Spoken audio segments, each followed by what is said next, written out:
Alhamdulillahilladzi bini'matihi tatimmu shalihat. Wassalatu wassalamu ala asyrafil makhluqat wa ala alihi wa ashabi sadat amma ba'du.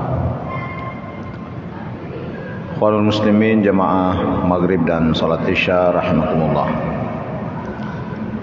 Alhamdulillah, puji dan syukur kehadirat Allah Subhanahu wa taala. Pada malam hari ini kita mengikuti ta'lim setelah kita melaksanakan salat maghrib sambil menanti masuknya waktu salat isya. Semoga kegiatan-kegiatan kita menjadi ibadah bagi kita untuk kita dapat menikmatinya di dunia maupun di akhirat kelak. Jemaah sekalian, salah satu keistimewaan umat Nabi Muhammad sallallahu alaihi wasallam yang menjadi keistimewaan Rasulullah sallallahu alaihi wasallam adalah surah Al-Fatihah. Surah Al-Fatihah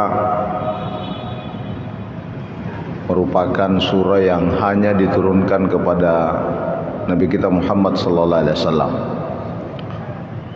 Dan itu menjadi penciri, menjadi kekhasan Rasulullah yang tidak diberikan kepada nabi-nabi yang lain. Karena menjadi keistimewaan bagi Nabi kita Muhammad sallallahu alaihi wasallam, maka tentu kedudukannya bagi kita adalah juga istimewa. Tentu kehadirannya bukan hanya sekedar bacaan yang mungkin statusnya sama dengan surah-surah lain. Pasti ada keistimewaan yang dijamin oleh Allah Subhanahu wa taala. Yang pasti dengan banyaknya namanya itu bisa tergambar tentang fungsinya yang luar biasa. Satu dari sekian banyak nama yang sangat populer adalah Al-Fatihah sendiri, karena ibaratnya satu bangunan, kita harus melewati pintu dan punya kunci. Tak mungkin kita bisa masuk di satu bangunan, masuk di satu rumah, kalau kita tidak punya kunci dan pintu untuk kita lewati. Dan pintu dan kunci Al-Quran itulah suratul Fatihah. Makanya ketika kita membuka Al-Quran, surah yang pertama kita lihat, surah yang pertama kita baca adalah Al-Fatihah. Maka itulah dinamakan Fatihatul Kitab. Kuncinya Al-Quran, pintunya Al-Quran, gerbangnya Al-Quran.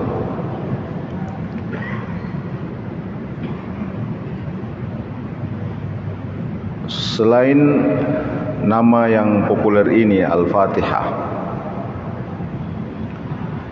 juga disebut dengan Ummul Quran, Ummul Kitab. Artinya induknya, sumbernya Al-Quran.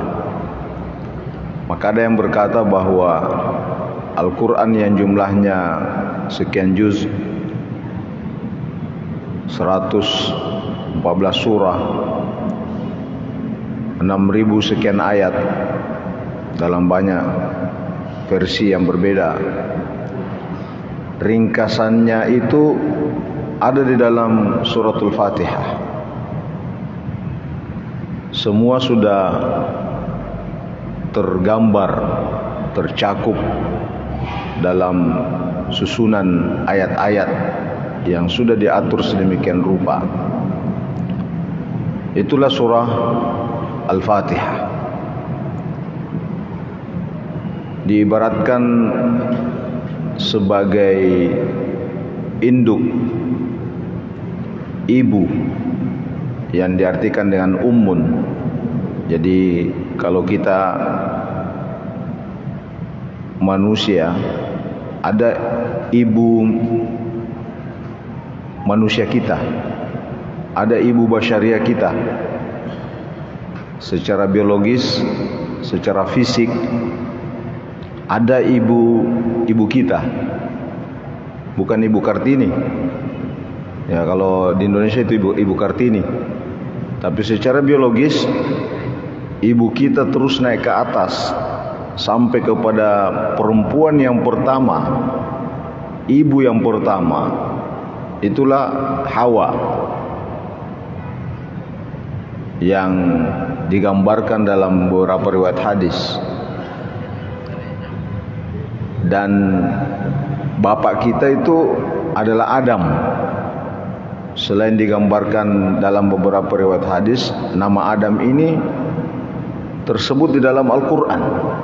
Tapi kalau Hawa, kita cari namanya di dalam Al-Quran tidak ketemu. Jadi kita tahu namanya ibu kita Hawa, itu informasinya hadis. Tapi kalau Adam, itu informasinya Al-Quran dan hadis. Fatalaqa Adamu mir rabbih. Jadi menyebutkan kata-kata Adam. Adam.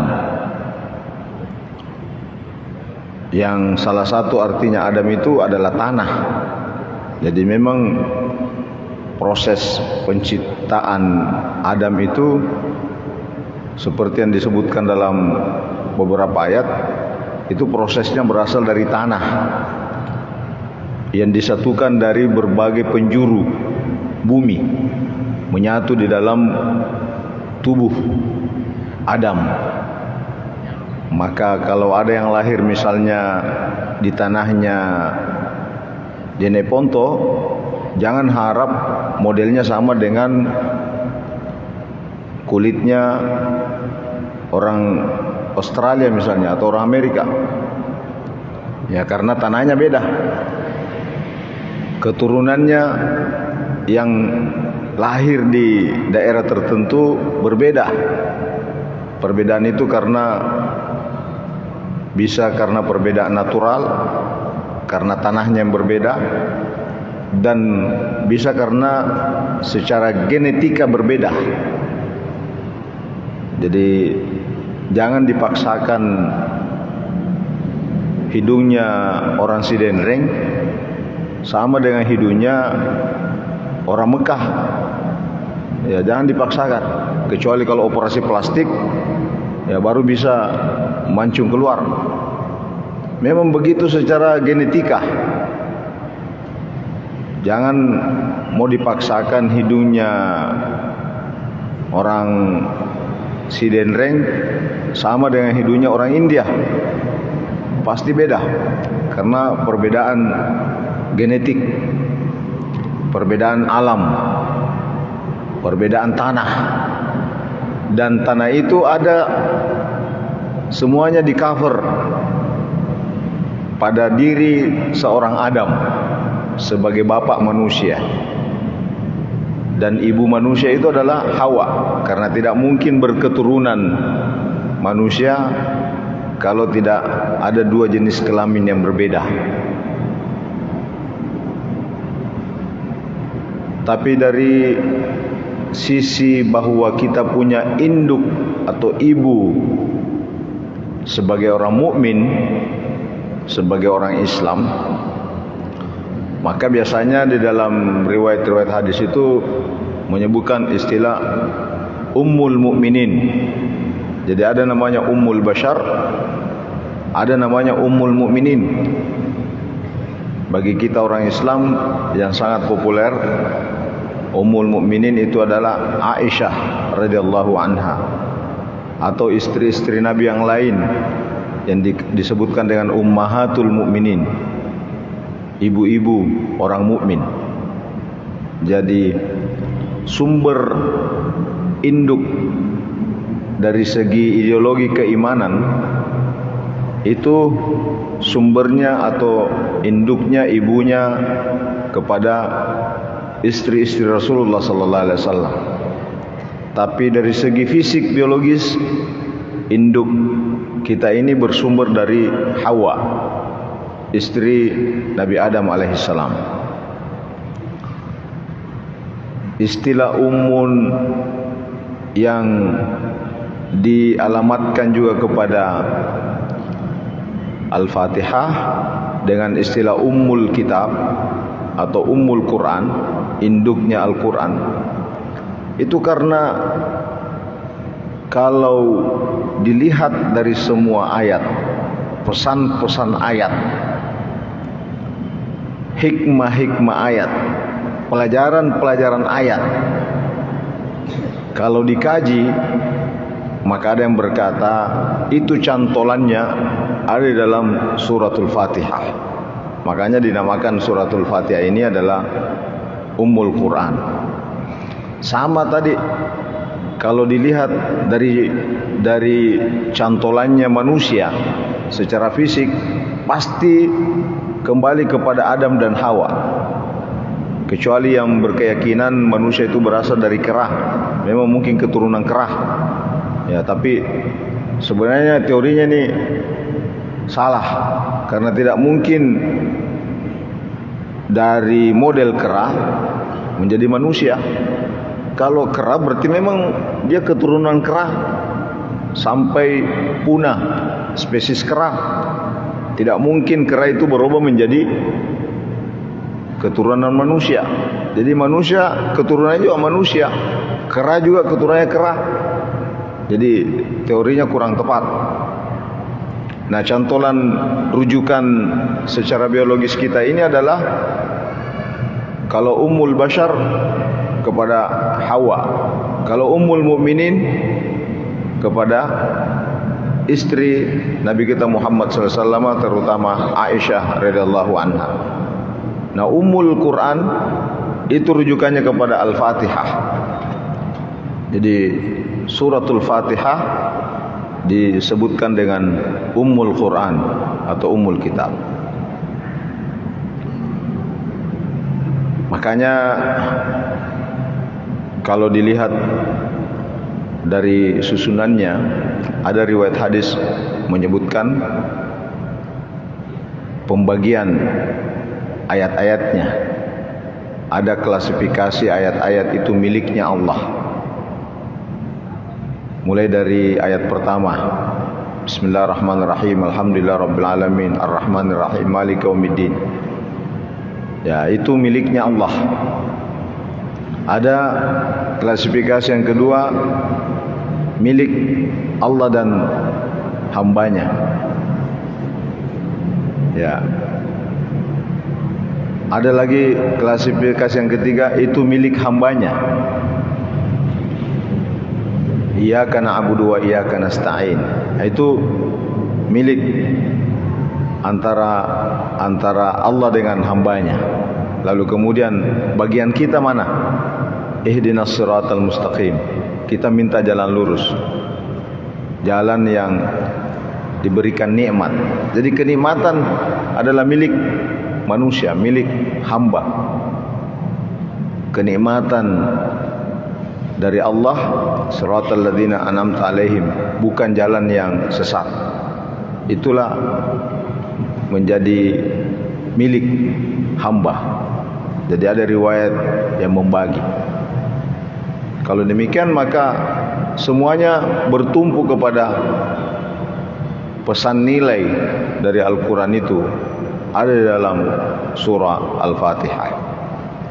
Suratul Hamd, yang kadang-kadang juga disebutkan demikian, Suratul Hamdi, surah puji-pujian.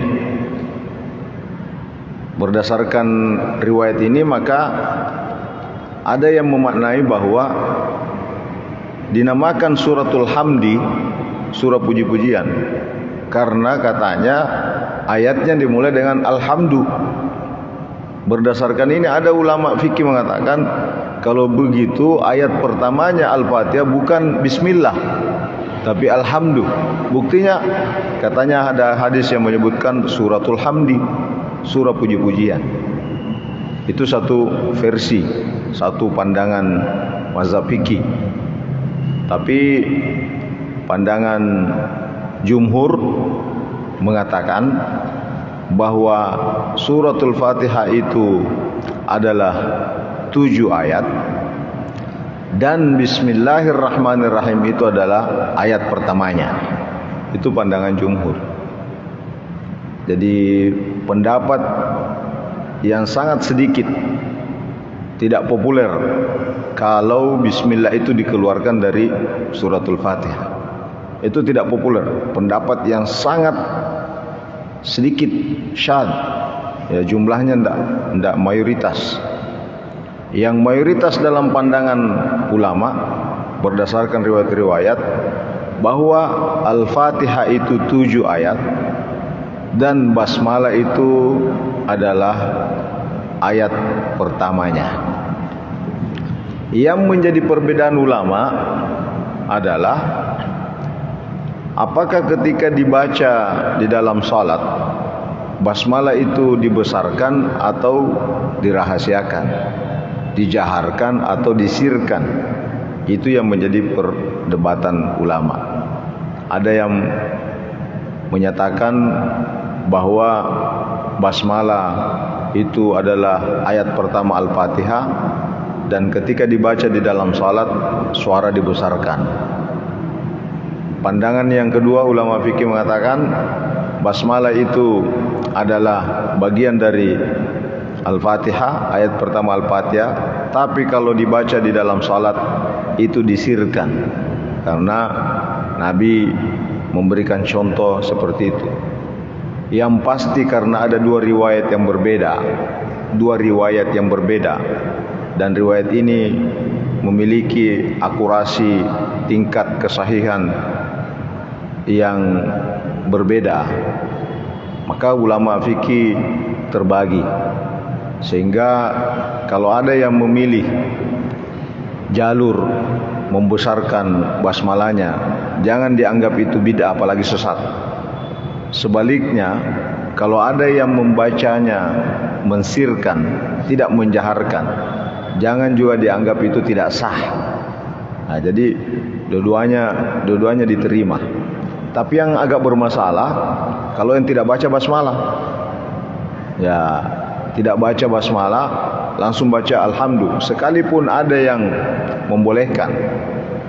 Seperti mazhab Hanafiyah itu jangankan tidak membaca basmalah, Ar-Rahmanir Rahim saja dibaca itu sudah sah. Ya, jadi andai kan misalnya ada orang yang salat, Allahu Akbar, iyyaka na'budu wa iyyaka nasta'in, sami Allahu liman, itu dianggap sah salat. Ya, tapi ini sangat tidak populer. Ya, tali wali wa tausin aku engkap pigawi. Ya, tali wali wa asna. Ya, makanya kita beragama itu yang mainstream. Mainstream itu artinya yang populer. Jangan membuat keanehan yang bisa membuat gaduh. Jadi kalau dalam kajian-kajian boleh diangkat itu dalam kajian-kajian. Tapi jangan setelah melakukan kajian lalu kemudian didakwahkan bahwa sahji itu kalau hanya dibaca ihdinas siratal mustaqim. Setelah itu tak usah lagi baca-baca, sudah sah salat. Itu namanya membuat kegaduhan. Ya. Jadi ada hal-hal yang mungkin bisa disampaikan, tapi ada hal-hal itu hanya sifatnya dalam bentuk kajian-kajian saja. Nah, karena itu tidak ada ulama yang mengatakan bahwa kalau membaca basmalah batal salatnya. Tidak ada ulama yang mengatakan. Tapi ada ulama yang mengatakan kalau tidak membaca basmalah berarti tidak sempurna Fatihahnya. Kalau tidak sempurna Fatihahnya, berarti salatnya tidak sah. Itu ada ulama yang mengatakan.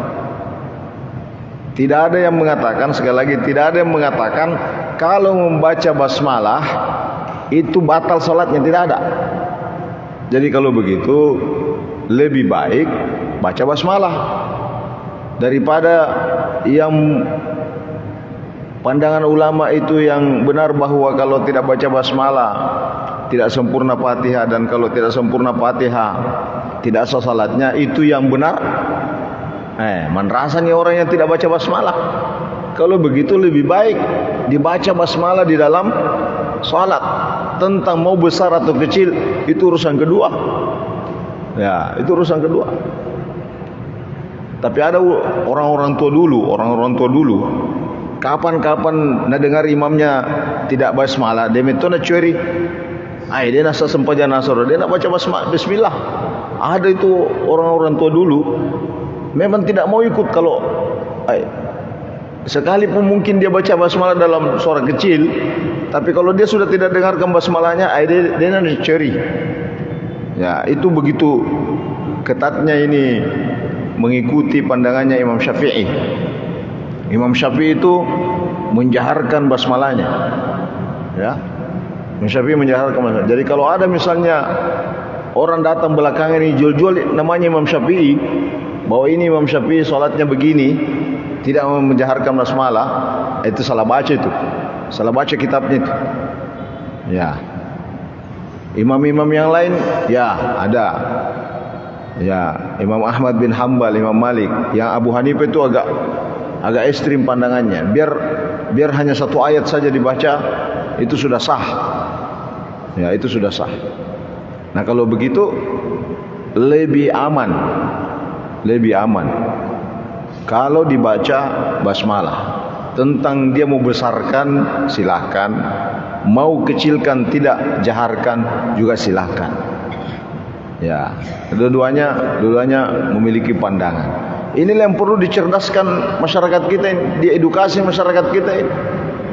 Jangan sampai ada satu pandangan yang datang mematok bahwa hanya ini yang benar, yang lain-lain salah. Ini yang kadang membuat masyarakat menjadi gaduh. Bagusnya itu dijelaskan, versi ini ada begini, ini ada begini. Jangan dipatok.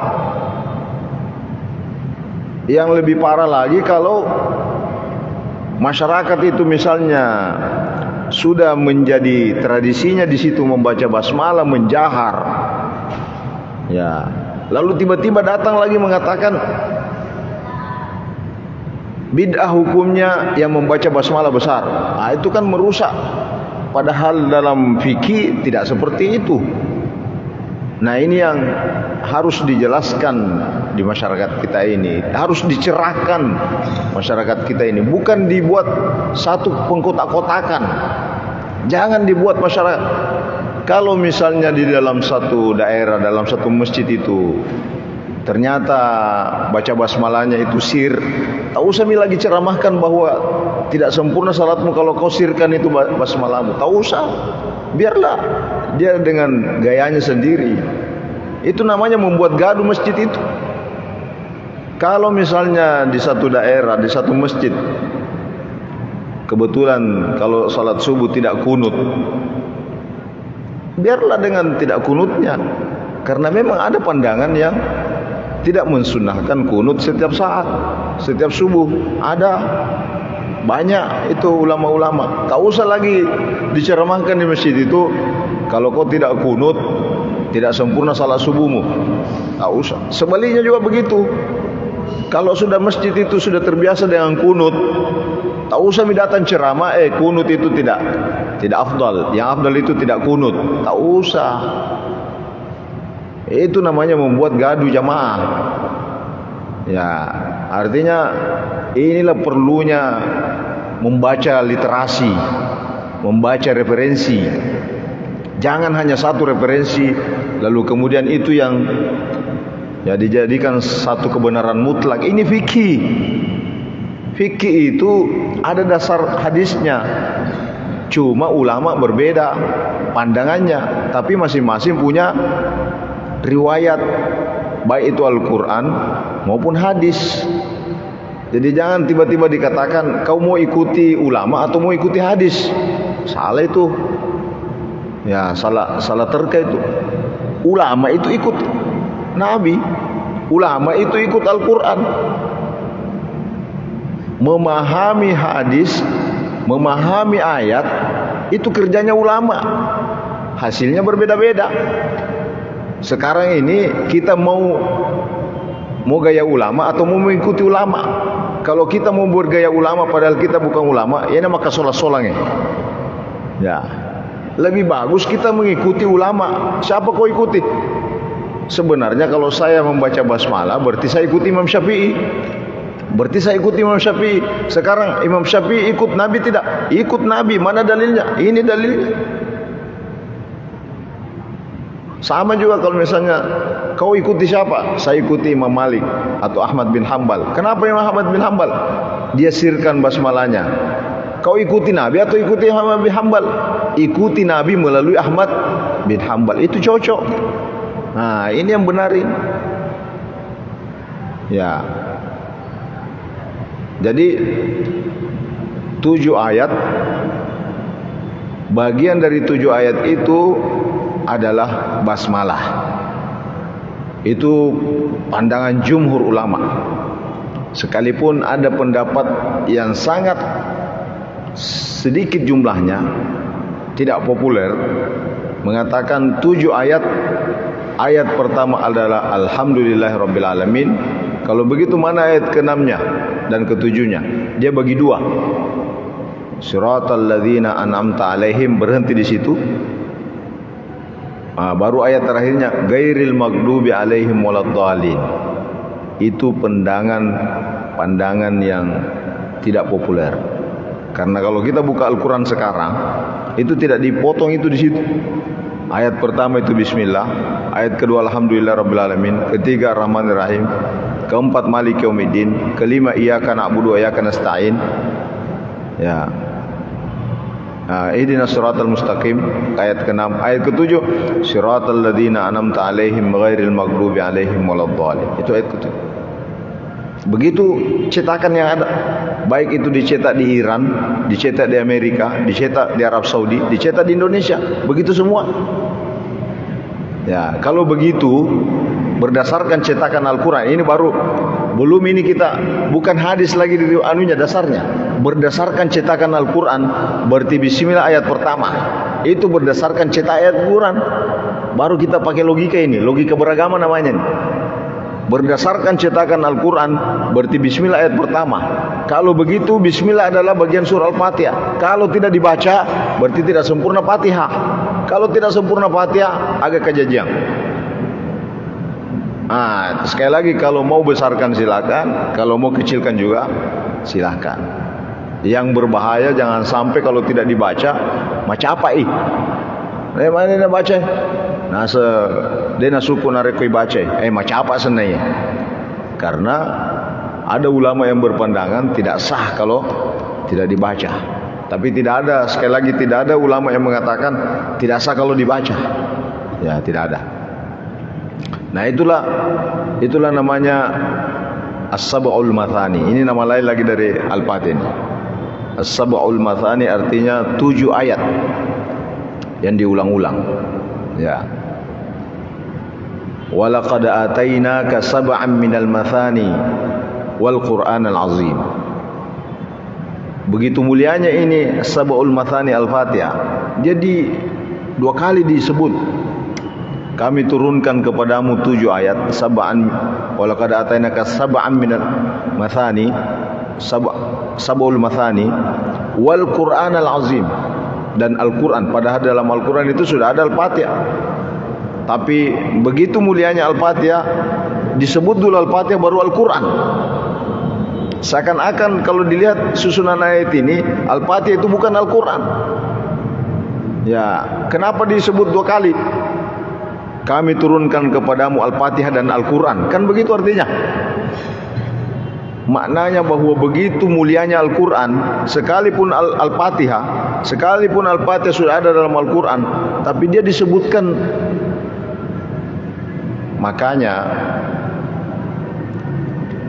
Ada ulama yang mencoba memahami seperti ini. Karena ini namanya suratul hamdi, puji-pujian, yang di dalamnya luar biasa doanya. Jadi induknya Al-Quran. Al-Quran itu adalah doa, obat. Berarti kalau begitu Al-Fatihah adalah induknya obat, induknya doa. Coba lihat susunannya. Sebelum kita minta, dipuji dulu. Alhamdulillahi Rabbil Alamin Ar-Rahman, memuji dulu.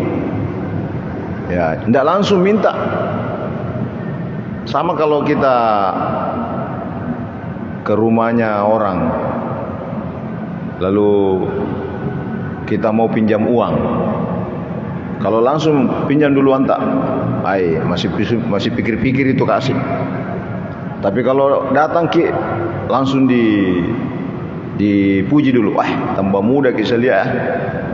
Ya, apa itu kita makan-makan tambah muda saya lihat. Wah, ini juga anak tak berhasil semua. Ya, ini berkahnya gini, sepertinya wah, bapak ini mendapat karunia yang luar biasa. Oh iya, alhamdulillah, alhamdulillah. Bisa pinjam uang tak, Pak? Nah, pasti oke. Ya, pura nih gombal. Coba lihat susunannya itu, tidak langsung minta. Alhamdulillah, bismillahirrahmanirrahim, alhamdulillahi rabbil alamin, arrahmanirrahim, maliki yaumiddin, iyyaka na'budu, baru minta. Ihdinas siratal mustaqim, siratal ladzina an'amta alaihim, ghairil maghdubi alaihim waladdallin. Makanya makan suratul hamdi, puji-pujian. Sehingga ada ulama yang memahami begini. Di dalam riwayat itu, protapnya orang berdoa, SOP-nya orang berdoa, menurut riwayat hadis, harus dimulai dengan puji-pujian. Setelah itu salawat. Kalau ada orang yang langsung minta tanpa puji-pujian, maka doanya itu terpending, tidak diproses, karena tidak melalui protap. Nabi menyebutkan diawali dengan puji-pujian. Jangankan doa, kita berceramah, kita bertemu, kita dalam satu majelis, Nabi selalu memuji dulu baru bicara. Alhamdulillahirabbil alamin, ya, wassalatu wassalamu, baru ngobrol biasa. Itu adab, itu adabnya. Apalagi kalau kita berdoa. Dan ketika mengakhiri doa, diakhiri juga dengan puji-pujian. Kan ayat mengatakan wa akhiru da'wahum anilhamdulillahi rabbil alamin. Akhir dari permohonan doanya ditutup dengan alhamdulillahi rabbil alamin. Ada ulama yang memahami begini. Karena surat Al-Fatihah ini juga dinamakan surah puji-pujian, maka pujian yang paling panjang adalah suratul Fatihah. Pujian yang pendek adalah alhamdulillahirabbil alamin. Itu yang pendek. Tapi ada yang memahami karena ini surah pujian dan surah ini lengkap sampai 7 ayat, sehingga ada ulama memahami sebelum dia berdoa dia baca dulu Al-Fatihah, dan di akhir doanya dia lagi baca Al-Fatihah. Kenapa? Katanya kan doa itu diawali dengan alhamdu, diakhiri juga dengan alhamdu. Sementara ada suratul hamdi. Kenapa kalau lebih afdal kalau awal doa itu diawali dengan Al-Fatihah sebagai suratul hamd dan diakhiri juga dengan Al-Fatihah? Sehingga apa yang terjadi? Kebiasaan-kebiasaan yang kita lakukan itu didasari oleh pandangan ulama. Pandangan ulama ini didasari pada ayat dan hadis. Makanya kalau biasa ada orang berdoa, wa sallallahu ala sayyidina Muhammad walhamdulillahi rabbil alamin, Al-Fatihah. Ini dalilnya. Dia awali lagi doanya sebelum baca doa Al-Fatihah, ya, baru kemudian meminta. Ini dalilnya. Jadi suratul hamd ini namanya surah puji-pujian. Makanya dalam banyak riwayat disebutkan bahwa selain namanya yang disebutkan tadi suratul Hamd, suratul Fatihah, Ummul Quran, juga disebut dengan suratul Syifa, ya obat. Ya buktinya banyak riwayat yang menyebutkan misalnya Nabi melakukan meruqyah itu membaca Al-Fatihah.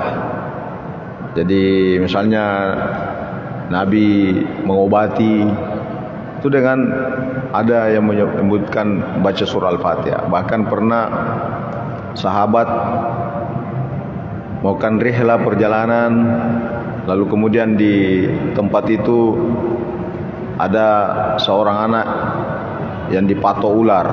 Itu kan ada riwayatnya. Lalu orang tua dari anak ini mengetahui bahwa yang datang itu adalah para sahabat Nabi. Maka ayahnya datang meminta doa. Satu di antara sahabat karena tidak tahu apa doanya kalau dipatok ular. Tidak tahu. Nah, ada kita diajarkan Nabi ini. Apa doanya itu kalau dipatok ular? Nah, tiba-tiba yang muda dia ingat Al-Fatihah.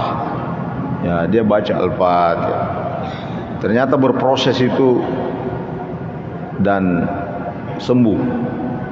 Ya, berkahnya Allah sembuhkan, berkahnya surah Al-Fatihah. Lalu begitu gembiranya ini sang ayah dari anak ini, maka potong kambinglah itu bapaknya, ayahnya.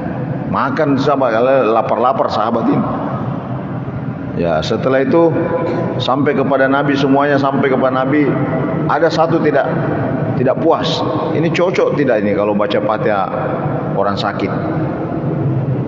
Dilaporlah sama Nabi. Bagaimana ya Rasulullah? Ini tadi nih ada orang sakit lalu baca Fatihah. Dan ternyata setelah baca Fatihah kita makan kambing. Apa kata Nabi? Masih ada kambingnya. Saya juga mau makan kalau ada kambingnya. Wah, kalau begitu banyak pelajaran diambil dari sini. Pertama, boleh kita baca Fatihah kepada orang sakit. Jadi bukan hanya kepada orang mati, Pak. Jangan sampai misalnya ada orang sakit kita datangi, kita bacakan Al-Fatihah, semoga Allah sembuhkan penyakitnya. Lalu bilang, belum mati, Pak. Bukan hanya orang mati itu Al-Fatihah. Ya, orang mati ya. Coba lihat kalau kita salat jenazah, apa yang dibaca, Pak? Kalau kita salat jenazah, ada doa langsung Al-Fatihah dulu. Bismillahirrahmanirrahim. Alhamdulillah. Untuk siapa itu Al-Fatihah? Diharapkan dengan bacaan Fatihah itu Allah ampuni dosanya orang mati. Baru salawat lagi kan? Takbir kedua salawat lagi. Baru diminta doa. Jadi tidak langsung meminta Allahumma firlahu warhamhu api. Diawali dulu sambutan Al-Fatihah, salawat, baru kita minta Allahumma firlahu warhamhu wa'afihi wa'fu anhu. Diawali dulu Al-Fatihah. Jadi kalau ada orang yang mengirimkan doa orang matinya dengan Al-Fatihah, dengan salawat, siapa bilang tidak ada dalilnya?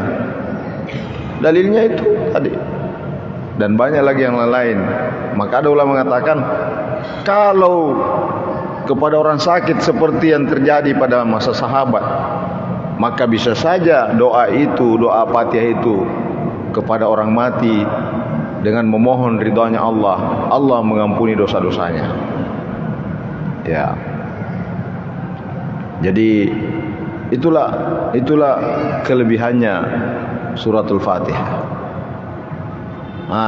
Yang kedua, pelajaran yang kedua, kalau ada orang yang diundang misalnya baca-baca, lalu dikasih makan dan dikasih amplop, itu juga boleh. Ya, Itu buktinya Nabi membolehkan makan. Ya, bahkan Nabi bertanya, masih ada enggak kambingnya? Ya, jadi kalau misalnya kita panggil orang anak mengaji di sini, anak mengaji, ke rumah dulu mengaji, supaya banyak, supaya lari itu setannya rumah. Baca-baca dulu surah Yasin, baca-baca suratul Baqarah, mengaji karena ada hadis Nabi mengatakan, jangan jadikan rumahmu seperti kuburan. Ya, artinya hiasi rumahmu itu, kasih cahaya rumahmu dengan Al-Quran. Asal bama kutuki mengaji, ya kita panggil misalnya orang mengaji, nah itu boleh. Tapi masa dipanggil saja baru tidak dikasih makan? Ya, Nabi bilang anak mengaji ya dede, dapat cipur jaki. Ya, bagus kalau sudah dikasih makan, dikasih lagi amplop. Nah itu boleh. Ya, sudah didoakan, sudah dibacakan Al-Quran, sudah, lalu kemudian tidak dikasih, tidak ada nilainya itu. Jangan dinilai bahwa ya rendah itu, kalau mau dinilai dengan uang rendah. Tapi sebagai bentuk apresiasi, nah itu boleh. Ya. Dan itu banyak disebutkan dalam kitab-kitab bagaimana hukumnya menerima gaji dari orang yang mengajarkan Al-Quran. Ya, misalnya guru mengaji, apakah selerinya atau amplopnya itu halal? Nah, itu ada dalam kitab, misalnya kitab Ulumul Quran Liz-Zamakhsyari, ada macam-macam, Al-Itqan fi Ulumil Quran, itu dijelaskan bagaimana hukumnya menerima. Ada yang mengatakan halal, tapi halalnya itu mengarah ke syubhat. Ada yang mengatakan halal, yang paling halal di dunia ini katanya. Ya, jadi sudah macam-macam. Wallahu alam bisawab. Bismillahirrahmanirrahim. Alhamdulillahirabbil alamin. Wassalamu ala Rasulillah. Allahumma taqabbal minna innaka antas samiul alim wa tub alaina innaka antat tawwabur rahim. Rabbana atina min ladunka rahmah wa hayyi' lana min amrina rasyada. Rabbana atina fid dunya hasanah fil akhirati hasanah wa qina adzabannar. Wa sallallahu ala sayyidina Muhammad walhamdulillahirabbil alamin. Assalamualaikum warahmatullahi wabarakatuh. Alhamdulillahilladzi bi ni'matihi tatimmu shalihat. Wassalatu wassalamu ala asyrafil makhluqat wa ala alihi wa ashabi sadat, amma ba'du. Ikhwanul muslimin, jamaah maghrib dan salat isya rahimakumullah. Alhamdulillah, puji dan syukur kehadirat Allah Subhanahu wa taala. Pada malam hari ini kita mengikuti ta'lim setelah kita melaksanakan salat maghrib sambil menanti masuknya waktu salat isya. Semoga kegiatan-kegiatan kita menjadi ibadah bagi kita untuk kita dapat menikmatinya di dunia maupun di akhirat kelak. Jemaah sekalian, salah satu keistimewaan umat Nabi Muhammad sallallahu alaihi wasallam yang menjadi keistimewaan Rasulullah sallallahu alaihi wasallam adalah surah Al-Fatihah. Surah Al-Fatihah merupakan surah yang hanya diturunkan kepada Nabi kita Muhammad sallallahu alaihi wasallam, dan itu menjadi penciri, menjadi kekhasan Rasulullah yang tidak diberikan kepada nabi-nabi yang lain. Karena menjadi keistimewaan bagi Nabi kita Muhammad sallallahu alaihi wasallam maka tentu kedudukannya bagi kita adalah juga istimewa. Tentu kehadirannya bukan hanya sekedar bacaan yang mungkin statusnya sama dengan surah-surah lain. Pasti ada keistimewaan yang dijamin oleh Allah Subhanahu wa taala. Yang pasti dengan banyaknya namanya itu bisa tergambar tentang fungsinya yang luar biasa. Satu dari sekian banyak nama yang sangat populer adalah Al-Fatihah sendiri, karena ibaratnya satu bangunan, kita harus melewati pintu dan punya kunci. Tak mungkin kita bisa masuk di satu bangunan, masuk di satu rumah, kalau kita tidak punya kunci dan pintu untuk kita lewati. Dan pintu dan kunci Al-Quran itulah suratul Fatihah. Makanya ketika kita membuka Al-Quran, surah yang pertama kita lihat, surah yang pertama kita baca adalah Al-Fatihah. Maka itulah dinamakan Fatihatul Kitab. Kuncinya Al-Quran, pintunya Al-Quran, gerbangnya Al-Quran.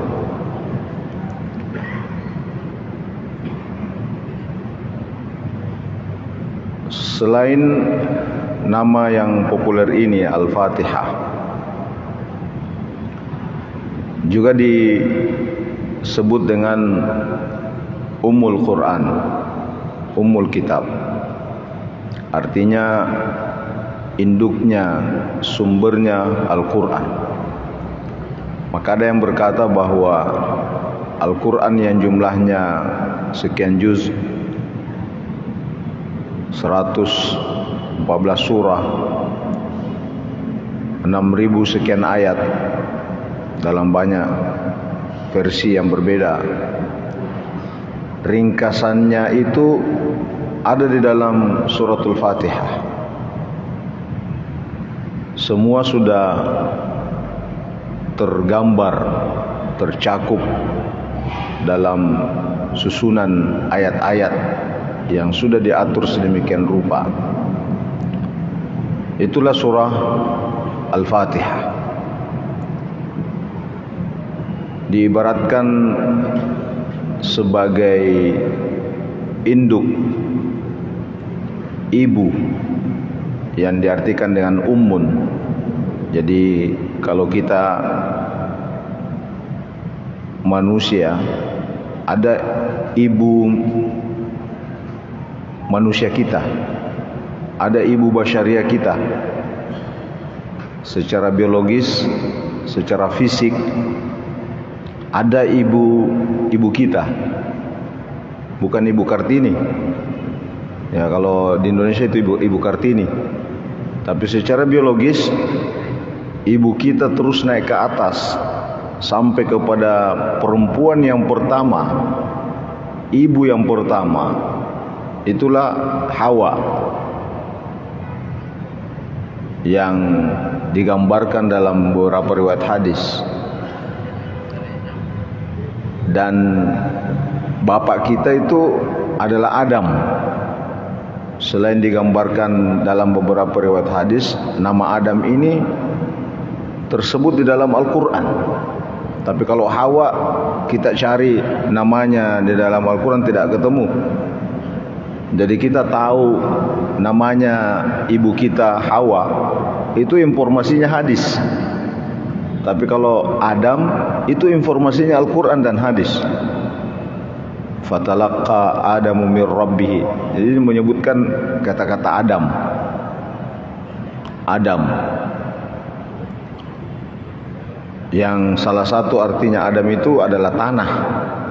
Jadi memang proses penciptaan Adam itu seperti yang disebutkan dalam beberapa ayat, itu prosesnya berasal dari tanah yang disatukan dari berbagai penjuru bumi, menyatu di dalam tubuh Adam. Maka kalau ada yang lahir misalnya di tanahnya Jeneponto, jangan harap modelnya sama dengan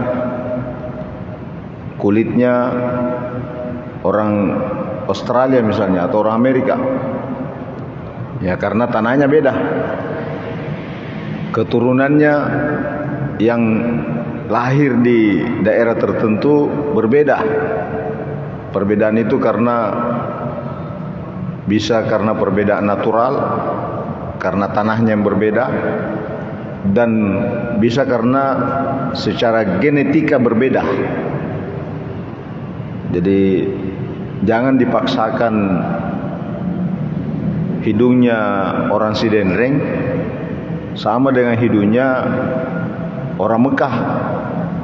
Ya, jangan dipaksakan, kecuali kalau operasi plastik ya baru bisa mancung keluar. Memang begitu secara genetika. Jangan mau dipaksakan hidungnya orang Sidenreng sama dengan hidungnya orang India. Pasti beda, karena perbedaan genetik, perbedaan alam, perbedaan tanah. Dan tanah itu ada semuanya di cover pada diri seorang Adam sebagai bapak manusia, dan ibu manusia itu adalah Hawa, karena tidak mungkin berketurunan manusia kalau tidak ada dua jenis kelamin yang berbeda. Tapi dari sisi bahwa kita punya induk atau ibu sebagai orang mukmin, sebagai orang Islam, maka biasanya di dalam riwayat-riwayat hadis itu menyebutkan istilah Ummul Mukminin. Jadi ada namanya Ummul Bashar, ada namanya Ummul Mukminin. Bagi kita orang Islam yang sangat populer, Ummul Mukminin itu adalah Aisyah radhiyallahu anha, atau istri-istri Nabi yang lain yang disebutkan dengan Ummahatul Mukminin, ibu-ibu orang mukmin. Jadi sumber induk dari segi ideologi keimanan itu sumbernya atau induknya, ibunya kepada istri-istri Rasulullah sallallahu alaihi wasallam. Tapi dari segi fisik biologis, induk kita ini bersumber dari Hawa, istri Nabi Adam alaihissalam. Istilah ummun yang dialamatkan juga kepada Al-Fatihah dengan istilah Ummul Kitab atau Ummul Quran, induknya Al-Quran, itu karena kalau dilihat dari semua ayat, pesan-pesan ayat, hikmah-hikmah ayat, pelajaran-pelajaran ayat, kalau dikaji, maka ada yang berkata itu cantolannya ada di dalam suratul Fatihah. Makanya dinamakan suratul Fatihah ini adalah Ummul Quran. Sama tadi, kalau dilihat dari cantolannya manusia secara fisik, pasti kembali kepada Adam dan Hawa. Kecuali yang berkeyakinan manusia itu berasal dari kera, memang mungkin keturunan kera. Ya, tapi sebenarnya teorinya ini salah, karena tidak mungkin dari model kera menjadi manusia. Kalau kera berarti memang dia keturunan kera, sampai punah spesies kera. Tidak mungkin kera itu berubah menjadi keturunan manusia. Jadi manusia keturunannya juga manusia, kera juga keturunannya kera. Jadi teorinya kurang tepat. Nah, cantolan rujukan secara biologis kita ini adalah kalau Ummul Bashar kepada Hawa, kalau Ummul Mukminin kepada istri Nabi kita Muhammad SAW, terutama Aisyah radhiyallahu anha. Nah, Ummul Quran itu rujukannya kepada Al-Fatihah. Jadi suratul Fatihah disebutkan dengan Ummul Quran atau Ummul Kitab. Makanya kalau dilihat dari susunannya, ada riwayat hadis menyebutkan pembagian ayat-ayatnya. Ada klasifikasi ayat-ayat itu miliknya Allah. Mulai dari ayat pertama, Bismillahirrahmanirrahim, Alhamdulillahirabbil alamin, Arrahmanirrahim, Maliki yaumiddin. Ya, itu miliknya Allah. Ada klasifikasi yang kedua, milik Allah dan hambanya. Ya.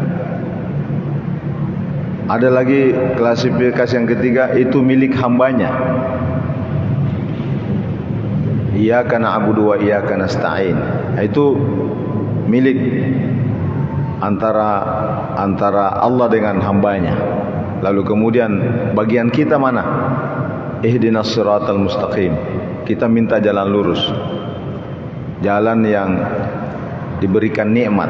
Jadi kenikmatan adalah milik manusia, milik hamba. Kenikmatan dari Allah, siratal ladzina an'amta alaihim, bukan jalan yang sesat. Itulah menjadi milik hamba. Jadi ada riwayat yang membagi. Kalau demikian maka semuanya bertumpu kepada pesan nilai dari Al-Quran itu ada di dalam surah Al-Fatihah. Suratul Hamd yang kadang-kadang juga disebutkan demikian. Suratul Hamdi, surah puji-pujian. Berdasarkan riwayat ini maka ada yang memaknai bahwa dinamakan suratul Hamdi, surah puji-pujian, karena katanya ayatnya dimulai dengan Alhamdu. Berdasarkan ini ada ulama fikih mengatakan kalau begitu ayat pertamanya Al-Fatihah bukan Bismillah tapi Alhamdu. Buktinya katanya ada hadis yang menyebutkan suratul Hamdi, surah puji-pujian. Itu satu versi, satu pandangan mazhab fikih. Tapi pandangan jumhur mengatakan bahwa suratul Fatihah itu adalah 7 ayat dan Bismillahirrahmanirrahim itu adalah ayat pertamanya. Itu pandangan jumhur. Jadi pendapat yang sangat sedikit, tidak populer kalau Bismillah itu dikeluarkan dari suratul Fatihah. Itu tidak populer, pendapat yang sangat sedikit, syad. Ya, jumlahnya tidak mayoritas. Yang mayoritas dalam pandangan ulama berdasarkan riwayat-riwayat bahwa Al-Fatihah itu 7 ayat dan basmalah itu adalah ayat pertamanya. Yang menjadi perbedaan ulama adalah apakah ketika dibaca di dalam salat basmalah itu dibesarkan atau dirahasiakan, dijaharkan atau disirkan. Itu yang menjadi perdebatan ulama. Ada yang menyatakan bahwa basmalah itu adalah ayat pertama Al-Fatihah dan ketika dibaca di dalam salat suara dibesarkan.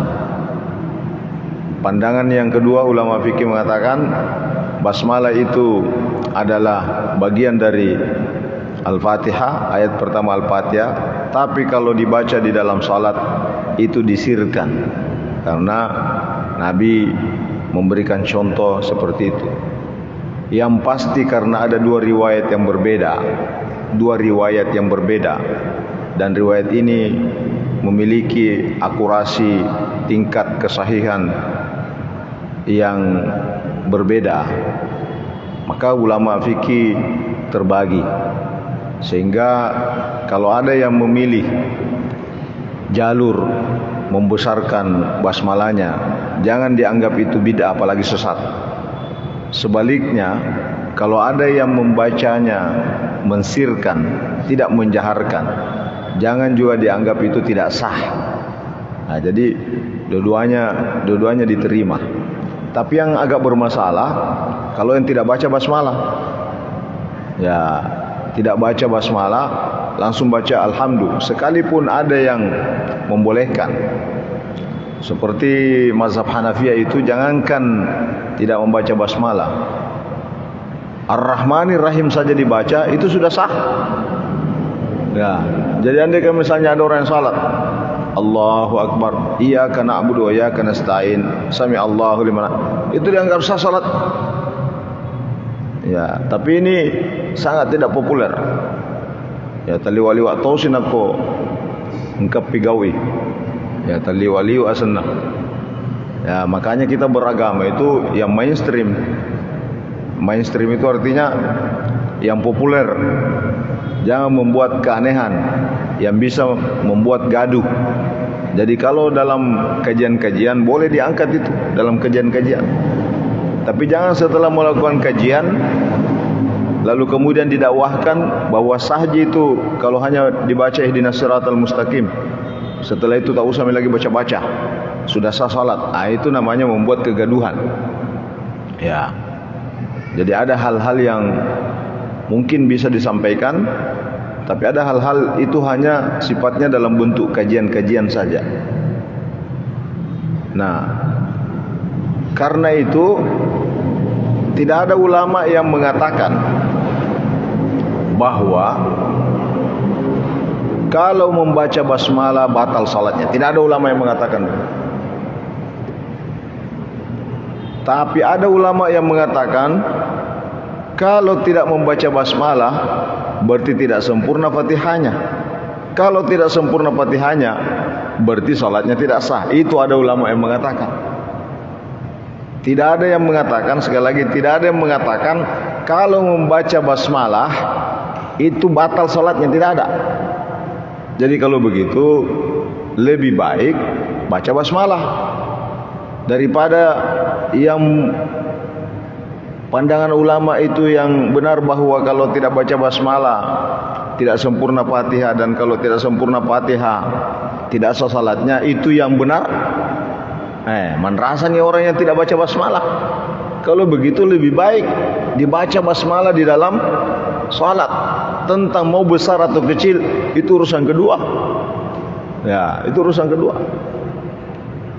Tapi ada orang-orang tua dulu, kapan-kapan nak dengar imamnya tidak basmalah, dia metona curi. Dia nasa sempaja nasor, dia nak baca basmalah, bismillah. Ada itu orang-orang tua dulu memang tidak mau ikut kalau sekalipun mungkin dia baca basmalah dalam suara kecil, tapi kalau dia sudah tidak dengarkan basmalahnya, dia nak curi. Ya, itu begitu ketatnya ini mengikuti pandangannya Imam Syafi'i. Imam Syafi'i itu menjaharkan basmalahnya. Ya, Imam Syafi'i menjaharkan basmalah. Jadi kalau ada misalnya orang datang belakangan ini jual-jual namanya Imam Syafi'i, bahwa ini Imam Syafi'i salatnya begini, tidak menjaharkan basmalah, itu salah baca itu. Salah baca kitabnya itu. Ya. Imam-imam yang lain ya ada. Ya, Imam Ahmad bin Hanbal, Imam Malik, yang Abu Hanifah itu agak ekstrim pandangannya. Biar hanya satu ayat saja dibaca itu sudah sah. Ya, itu sudah sah. Nah, kalau begitu lebih aman. Lebih aman kalau dibaca basmalah. Tentang dia mau besarkan, silahkan. Mau kecilkan, tidak jaharkan, juga silahkan. Ya, dua-duanya memiliki pandangan. Inilah yang perlu dicerdaskan masyarakat kita ini, diedukasi masyarakat kita ini. Jangan sampai ada satu pandangan yang datang mematok bahwa hanya ini yang benar, yang lain-lain salah. Ini yang kadang membuat masyarakat menjadi gaduh. Bagusnya itu dijelaskan, versi ini ada begini, ini ada begini. Jangan dipatok. Yang lebih parah lagi kalau masyarakat itu misalnya sudah menjadi tradisinya di situ membaca basmalah, menjahar. Ya, lalu tiba-tiba datang lagi mengatakan bid'ah hukumnya yang membaca basmalah besar. Nah, itu kan merusak. Padahal dalam fikih tidak seperti itu. Nah, ini yang harus dijelaskan di masyarakat kita ini, harus dicerahkan masyarakat kita ini, bukan dibuat satu pengkotak-kotakan. Jangan dibuat masyarakat. Kalau misalnya di dalam satu daerah, dalam satu masjid itu ternyata baca basmalahnya itu sir, tak usah lagi ceramahkan bahwa tidak sempurna salatmu kalau kau sirkan itu basmalahmu. Tak usah, biarlah dia dengan gayanya sendiri. Itu namanya membuat gaduh masjid itu. Kalau misalnya di satu daerah, di satu masjid, kebetulan kalau salat subuh tidak kunut, biarlah dengan tidak kunutnya. Karena memang ada pandangan yang tidak mensunnahkan kunut setiap saat, setiap subuh. Ada banyak itu ulama-ulama. Tak usah lagi diceramahkan di masjid itu, kalau kau tidak kunut, tidak sempurna salat subuhmu. Tak usah. Sebaliknya juga begitu. Kalau sudah masjid itu sudah terbiasa dengan kunut, tak usah datang ceramah, kunut itu tidak afdal. Yang afdal itu tidak kunut. Tak usah. Itu namanya membuat gaduh jamaah. Ya, artinya inilah perlunya membaca literasi, membaca referensi. Jangan hanya satu referensi lalu kemudian itu yang ya dijadikan satu kebenaran mutlak. Ini fikih.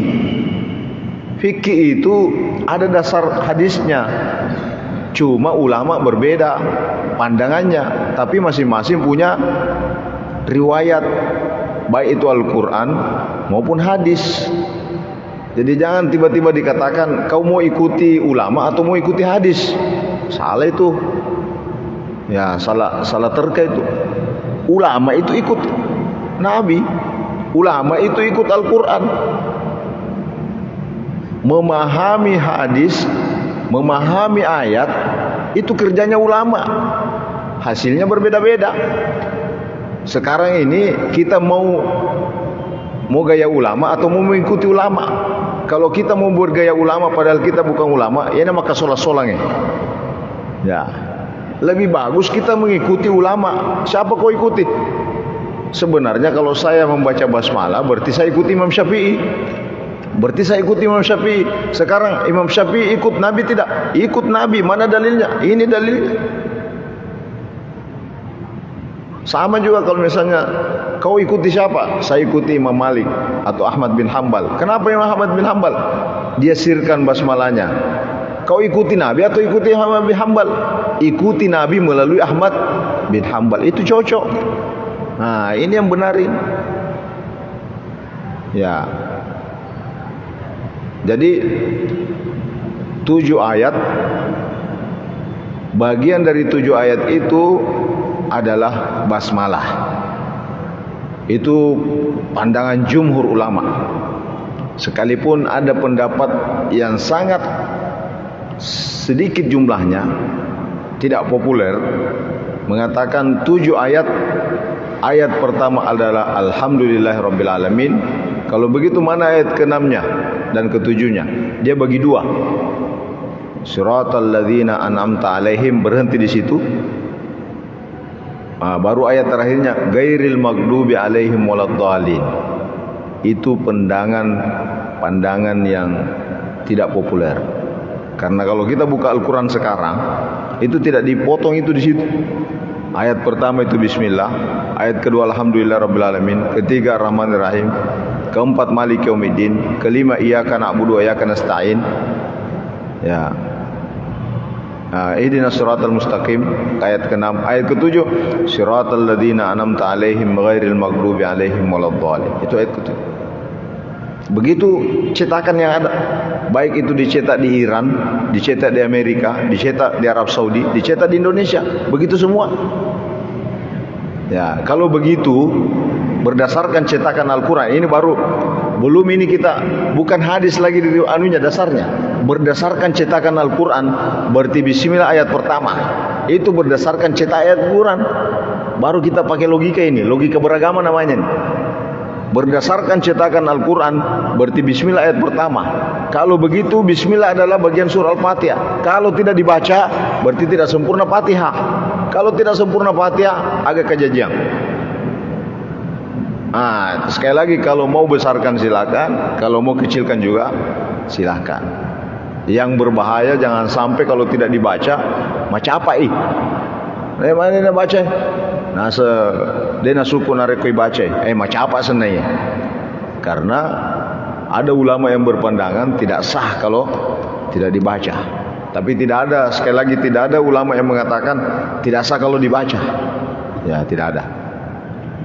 Nah, itulah namanya As-Sab'ul Mathani. Ini nama lain lagi dari Al-Fatihah.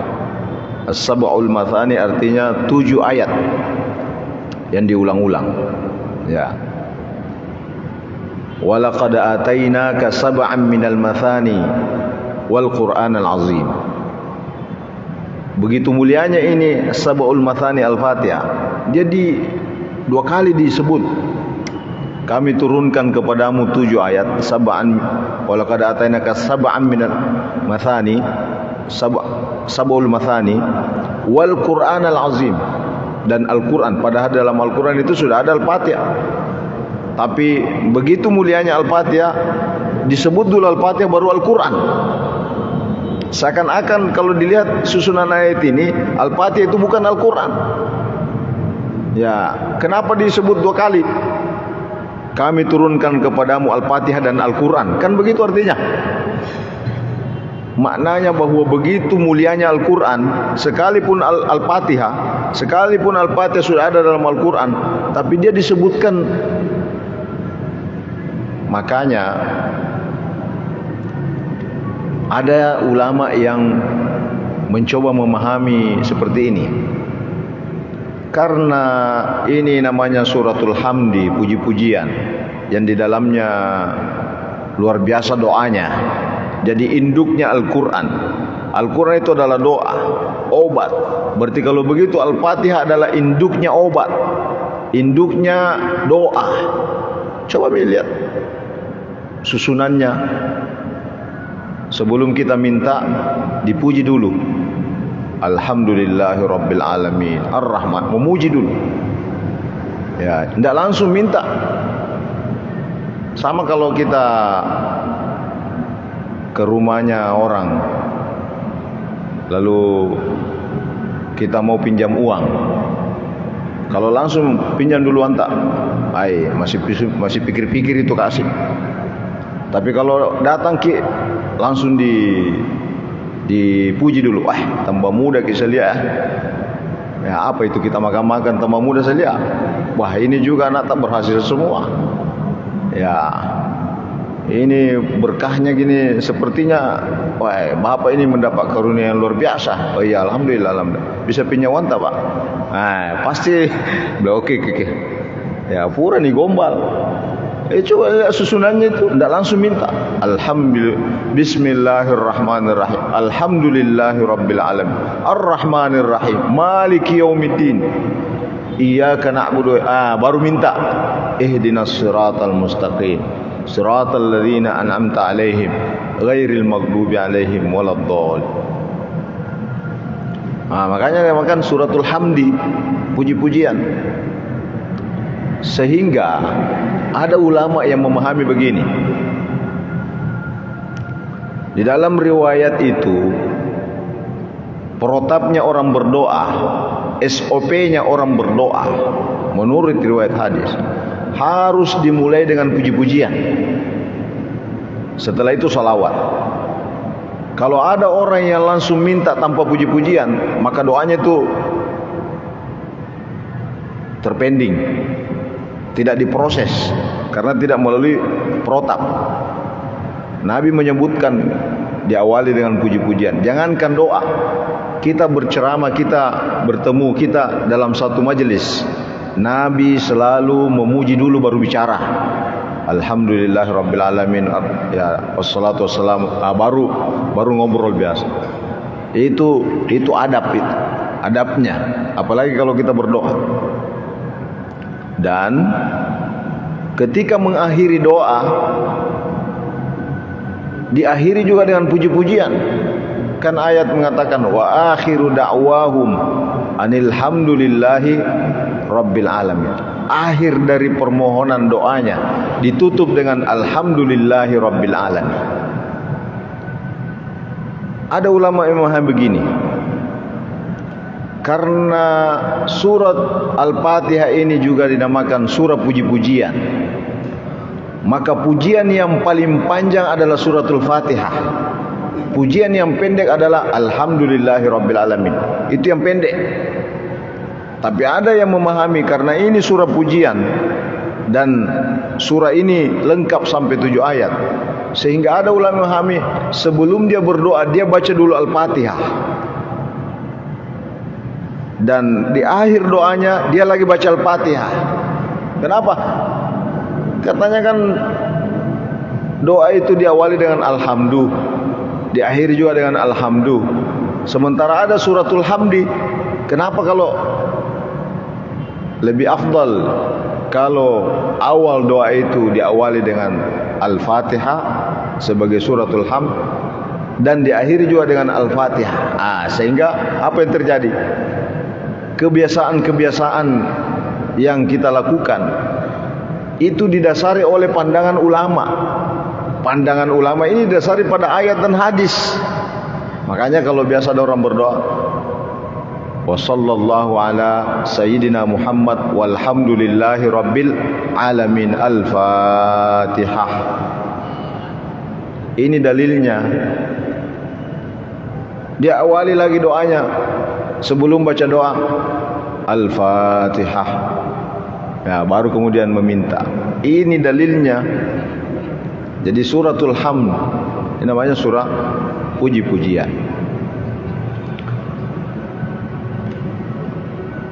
Makanya dalam banyak riwayat disebutkan bahwa selain namanya yang disebutkan tadi suratul hamd, suratul Fatihah, Ummul Quran, juga disebut dengan suratul Syifa, ya, obat. Ya, buktinya banyak riwayat yang menyebutkan, misalnya Nabi melakukan meruqyah itu membaca Al-Fatihah. Jadi misalnya Nabi mengobati itu dengan ada yang menyebutkan baca surah Al-Fatihah. Bahkan pernah sahabat melakukan rihlah perjalanan, lalu kemudian di tempat itu ada seorang anak yang dipatok ular. Itu kan ada riwayatnya. Lalu orang tua dari anak ini mengetahui bahwa yang datang itu adalah para sahabat Nabi. Maka ayahnya datang meminta doa. Satu di antara sahabat karena tidak tahu apa doanya kalau dipatok ular. Tidak tahu. Nah, ada kita diajarkan Nabi ini apa doanya itu kalau dipatok ular. Nah, tiba-tiba yang muda dia ingat Al-Fatihah. Ya, dia baca Al-Fatihah. Ternyata berproses itu dan sembuh. Ya, berkahnya Allah sembuhkan, berkahnya surah Al-Fatihah. Lalu begitu gembiranya ini sang ayah dari anak ini, maka potong kambinglah itu bapaknya, ayahnya. Makan sahabat, lapar-lapar sahabat ini. Ya, setelah itu sampai kepada Nabi, semuanya sampai kepada Nabi. Ada satu tidak puas. Ini cocok tidak ini kalau baca Fatihah orang sakit? Dilaporlah sama Nabi. Bagaimana ya Rasulullah? Ini tadi ini ada orang sakit lalu baca Fatihah. Dan ternyata setelah baca Fatihah kita makan kambing. Apa kata Nabi? Masih ada kambingnya. Saya juga mau makan kalau ada kambingnya. Wah, kalau begitu banyak pelajaran diambil dari sini. Pertama, boleh kita baca Fatihah kepada orang sakit. Jadi bukan hanya kepada orang mati, Pak. Jangan sampai misalnya ada orang sakit kita datangi, kita bacakan Al-Fatihah, semoga Allah sembuhkan penyakitnya. Lalu bilang, belum mati, Pak. Bukan hanya orang mati itu Al-Fatihah. Ya, orang mati ya. Coba lihat kalau kita salat jenazah, apa yang dibaca, Pak? Kalau kita salat jenazah, ada doa langsung Al-Fatihah dulu. Bismillahirrahmanirrahim. Alhamdulillah. Untuk siapa itu Al-Fatihah? Diharapkan dengan bacaan Fatihah itu Allah ampuni dosanya orang mati. Baru salawat lagi kan? Takbir kedua salawat lagi. Baru diminta doa. Jadi tidak langsung meminta Allahumma firlahu warhamhu api. Diawali dulu sambutan Al-Fatihah, salawat, baru kita minta Allahumma firlahu warhamhu wa'afihi wa'fu anhu. Diawali dulu Al-Fatihah. Jadi kalau ada orang yang mengirimkan doa orang matinya dengan Al-Fatihah, dengan salawat, siapa bilang tidak ada dalilnya? Dalilnya itu tadi. Dan banyak lagi yang lain. Maka ada ulama mengatakan, kalau kepada orang sakit seperti yang terjadi pada masa sahabat, maka bisa saja doa itu, doa Fatihah itu kepada orang mati dengan memohon ridhonya Allah, Allah mengampuni dosa-dosanya. Ya. Jadi itulah kelebihannya suratul Fatihah. Yang kedua, pelajaran yang kedua, kalau ada orang yang diundang misalnya baca-baca, lalu dikasih makan dan dikasih amplop, itu juga boleh. Ya, itu buktinya Nabi membolehkan makan. Ya, bahkan Nabi bertanya, masih ada enggak kambingnya? Ya, jadi kalau misalnya kita panggil orang anak mengaji di sini, anak mengaji, ke rumah dulu mengaji, supaya supaya lari itu setannya rumah. Baca-baca dulu surah Yasin, baca-baca suratul Baqarah, mengaji karena akan ada hadis Nabi mengatakan, jangan jadikan rumahmu seperti kuburan. Ya, artinya hiasi rumahmu itu, kasih cahaya rumahmu dengan Al-Quran. Asabama kutuki mengaji, ya kita panggil misalnya orang mengaji, nah itu boleh. Tapi masa dipanggil saja baru tidak dikasih makan? Ya, Nabi bilang anak mengaji ya dede, napa cipur jaki. Ya, bagus kalau sudah dikasih makan, dikasih lagi amplop. Nah itu boleh. Ya, sudah didoakan, sudah dibacakan Al-Quran, sudah, lalu kemudian tidak dikasih, tidak ada nilainya itu. Jangan dinilai bahwa ya rendah itu, kalau mau dinilai dengan uang rendah. Tapi sebagai bentuk apresiasi, nah itu boleh. Ya. Dan itu banyak disebutkan dalam kitab-kitab, bagaimana hukumnya menerima gaji dari orang yang mengajarkan Al-Quran. Ya, misalnya guru mengaji, apakah selerinya atau amplopnya itu halal? Nah, itu ada dalam kitab, misalnya kitab Ulumul Quran, Liz-Zamakhsyari. Ada macam-macam. Al-Itqan fi ulumil Quran, itu dijelaskan bagaimana hukumnya menerima. Ada yang mengatakan halal, tapi halalnya itu mengarah ke syubhat. Ada yang mengatakan halal, yang paling halal di dunia ini katanya. Ya, jadi sudah macam-macam. Wallahu alam bisawab. Bismillahirrahmanirrahim. Alhamdulillahirabbil alamin. Wassalamu ala Rasulillah. Allahumma taqabbal minna innaka antas samiul alim wa tub alaina innaka antat tawwabur rahim. Rabbana atina min ladunka rahmah wa hayyi' lana min amrina rasyada. Rabbana atina fid dunya hasanah fil akhirati hasanah wa qina adzabannar. Wa sallallahu ala sayyidina Muhammad walhamdulillahirabbil alamin. Assalamualaikum warahmatullahi wabarakatuh. Alhamdulillahilladzi bi ni'matihi tatimmu shalihat. Wassalatu wassalamu ala asyrafil makhluqat wa ala alihi wa ashabi sadat amma ba'du.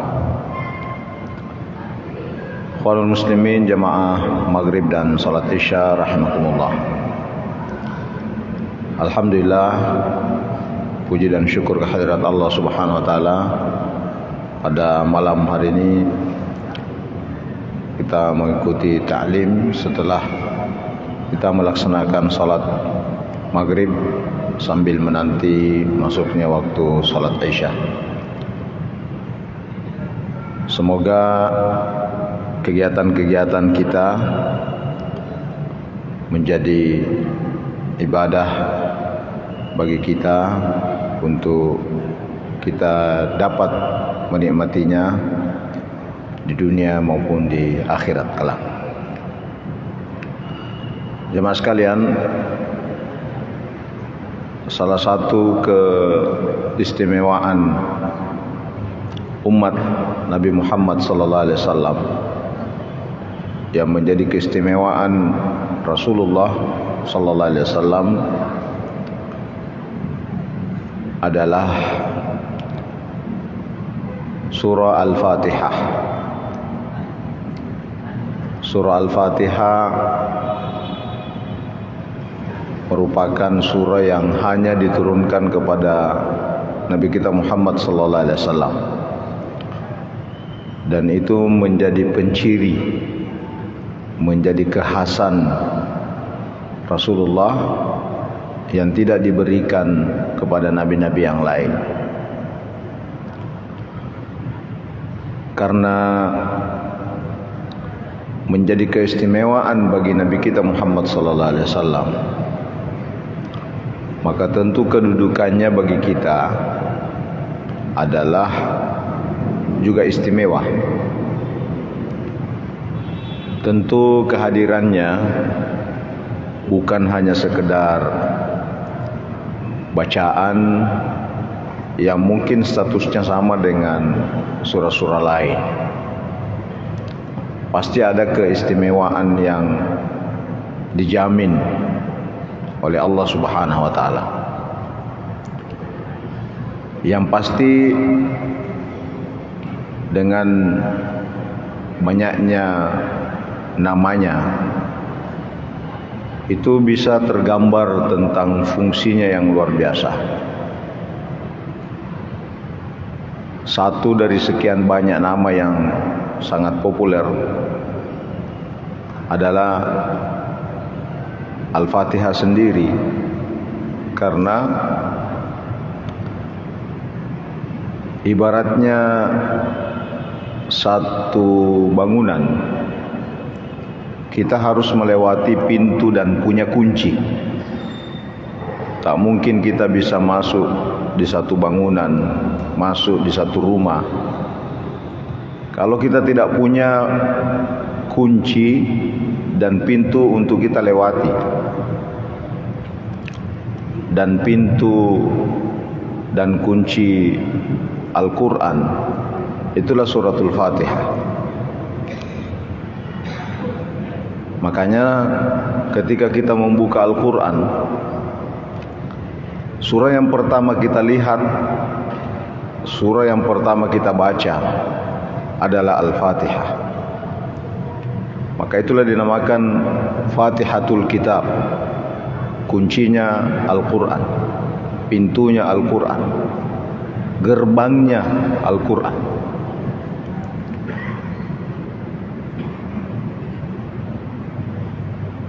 Selain nama yang populer ini, Al-Fatihah, juga disebut dengan Ummul Quran, Ummul Kitab. Artinya induknya, sumbernya Al-Quran. Maka ada yang berkata bahwa Al-Quran yang jumlahnya sekian juz, 114 surah, 6.000 sekian ayat dalam banyak versi yang berbeda. Ringkasannya itu ada di dalam suratul Fatihah. Semua sudah tergambar, tercakup dalam susunan ayat-ayat yang sudah diatur sedemikian rupa. Itulah surah Al-Fatihah. Diibaratkan sebagai induk, ibu, yang diartikan dengan ummun. Jadi kalau kita manusia, ada ibu manusia kita, ada ibu basyariah kita, secara biologis, secara fisik. Ada ibu kita, bukan Ibu Kartini. Ya, kalau di Indonesia itu ibu Kartini. Tapi secara biologis ibu kita terus naik ke atas sampai kepada perempuan yang pertama, ibu yang pertama. Itulah Hawa yang digambarkan dalam beberapa riwayat hadis. Dan bapak kita itu adalah Adam. Selain digambarkan dalam beberapa riwayat hadis, nama Adam ini tersebut di dalam Al-Quran. Tapi kalau Hawa, kita cari namanya di dalam Al-Quran tidak ketemu. Jadi kita tahu namanya ibu kita Hawa, itu informasinya hadis. Tapi kalau Adam, itu informasinya Al-Quran dan hadis. Fatalaqa Adamu mir Rabbih. Jadi menyebutkan kata-kata Adam. Adam, yang salah satu artinya Adam itu adalah tanah. Jadi memang proses penciptaan Adam itu seperti yang disebutkan dalam beberapa ayat, itu prosesnya berasal dari tanah yang disatukan dari berbagai penjuru bumi, menyatu di dalam tubuh Adam. Maka kalau ada yang lahir misalnya di tanahnya Jeneponto, jangan harap modelnya sama dengan kulitnya orang Australia misalnya atau orang Amerika. Ya, karena tanahnya beda. Keturunannya yang lahir di daerah tertentu berbeda. Perbedaan itu bisa karena perbedaan natural, karena tanahnya yang berbeda, dan bisa karena secara genetika berbeda. Jadi jangan dipaksakan hidungnya orang Sidenreng sama dengan hidungnya orang Mekah. Ya, jangan dipaksakan. Kecuali kalau operasi plastik, ya baru bisa mancung keluar. Memang begitu secara genetika. Jangan mau dipaksakan hidungnya orang Sidenreng sama dengan hidungnya orang India. Pasti beda, karena perbedaan genetik, perbedaan alam, perbedaan tanah. Dan tanah itu ada semuanya di cover pada diri seorang Adam sebagai bapak manusia. Dan ibu manusia itu adalah Hawa, karena tidak mungkin berketurunan manusia kalau tidak ada dua jenis kelamin yang berbeda.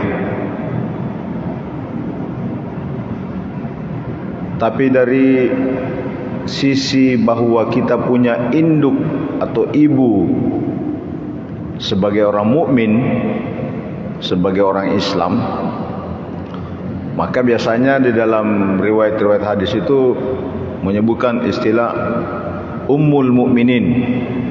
Jadi ada namanya Ummul Bashar, ada namanya Ummul Mukminin. Bagi kita orang Islam yang sangat populer, Ummul Mukminin itu adalah Aisyah radhiyallahu anha, atau istri-istri Nabi yang lain yang disebutkan dengan Ummahatul Mukminin, ibu-ibu orang mukmin. Jadi sumber induk dari segi ideologi keimanan itu sumbernya atau induknya, ibunya kepada istri-istri Rasulullah sallallahu alaihi wasallam. Tapi dari segi fisik biologis, induk kita ini bersumber dari Hawa, istri Nabi Adam alaihissalam. Istilah ummun yang dialamatkan juga kepada Al-Fatihah dengan istilah Ummul Kitab atau Ummul Quran, induknya Al-Quran, itu karena kalau dilihat dari semua ayat, pesan-pesan ayat, hikmah-hikmah ayat, pelajaran-pelajaran ayat, kalau dikaji, maka ada yang berkata itu cantolannya ada di dalam suratul Fatihah. Makanya dinamakan suratul Fatihah ini adalah Ummul Quran. Sama tadi, kalau dilihat dari cantolannya manusia secara fisik, pasti kembali kepada Adam dan Hawa. Kecuali yang berkeyakinan manusia itu berasal dari kera, memang mungkin keturunan kera. Ya, tapi sebenarnya teorinya ini salah, karena tidak mungkin dari model kera menjadi manusia. Kalau kera berarti memang dia keturunan kera sampai punah spesies kera. Tidak mungkin kera itu berubah menjadi keturunan manusia. Jadi manusia keturunannya juga manusia, kera juga keturunannya kera. Jadi teorinya kurang tepat. Nah, cantolan rujukan secara biologis kita ini adalah kalau Ummul Bashar kepada Hawa, kalau Ummul Mukminin kepada istri Nabi kita Muhammad SAW, terutama Aisyah radhiyallahu anha. Nah, Ummul Quran itu rujukannya kepada Al-Fatihah. Jadi suratul Fatihah disebutkan dengan Ummul Quran atau Ummul Kitab. Makanya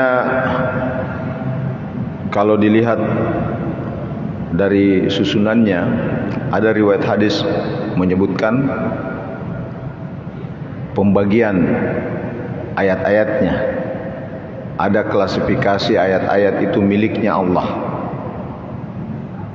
Mulai dari ayat pertama, Bismillahirrahmanirrahim, Alhamdulillahirabbil alamin, Arrahmanirrahim, Maliki yaumiddin. Ya, itu miliknya Allah. Ada klasifikasi yang kedua, milik Allah dan hambanya. Ya. Ada lagi klasifikasi yang ketiga, itu milik hambanya. Iyyaka na'budu wa iyyaka nasta'in. Itu milik antara Allah dengan hambanya. Lalu kemudian bagian kita mana? Ihdinas siratal mustaqim. Kita minta jalan lurus, jalan yang diberikan nikmat. Jadi kenikmatan adalah milik manusia, milik hamba. Kenikmatan dari Allah, siratal ladzina an'amta alaihim, bukan jalan yang sesat. Itulah menjadi milik hamba. Jadi ada riwayat yang membagi.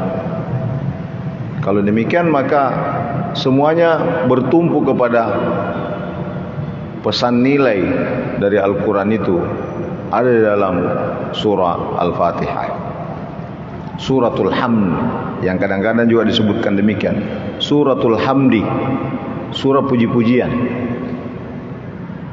Berdasarkan riwayat ini maka ada yang memaknai bahwa dinamakan Suratul Hamdi, surah puji-pujian, karena katanya ayatnya dimulai dengan Alhamdu. Berdasarkan ini ada ulama fikih mengatakan kalau begitu ayat pertamanya Al-Fatihah bukan Bismillah tapi Alhamdu. Buktinya katanya ada hadis yang menyebutkan Suratul Hamdi, surah puji-pujian. Itu satu versi, satu pandangan mazhab fikih. Tapi pandangan jumhur mengatakan bahwa suratul Fatihah itu adalah 7 ayat dan Bismillahirrahmanirrahim itu adalah ayat pertamanya. Itu pandangan jumhur. Jadi pendapat yang sangat sedikit, tidak populer kalau Bismillah itu dikeluarkan dari suratul Fatihah. Itu tidak populer, pendapat yang sangat sedikit, syad, ya, jumlahnya tidak mayoritas. Yang mayoritas dalam pandangan ulama berdasarkan riwayat-riwayat bahwa Al-Fatihah itu 7 ayat dan Basmalah itu adalah ayat pertamanya.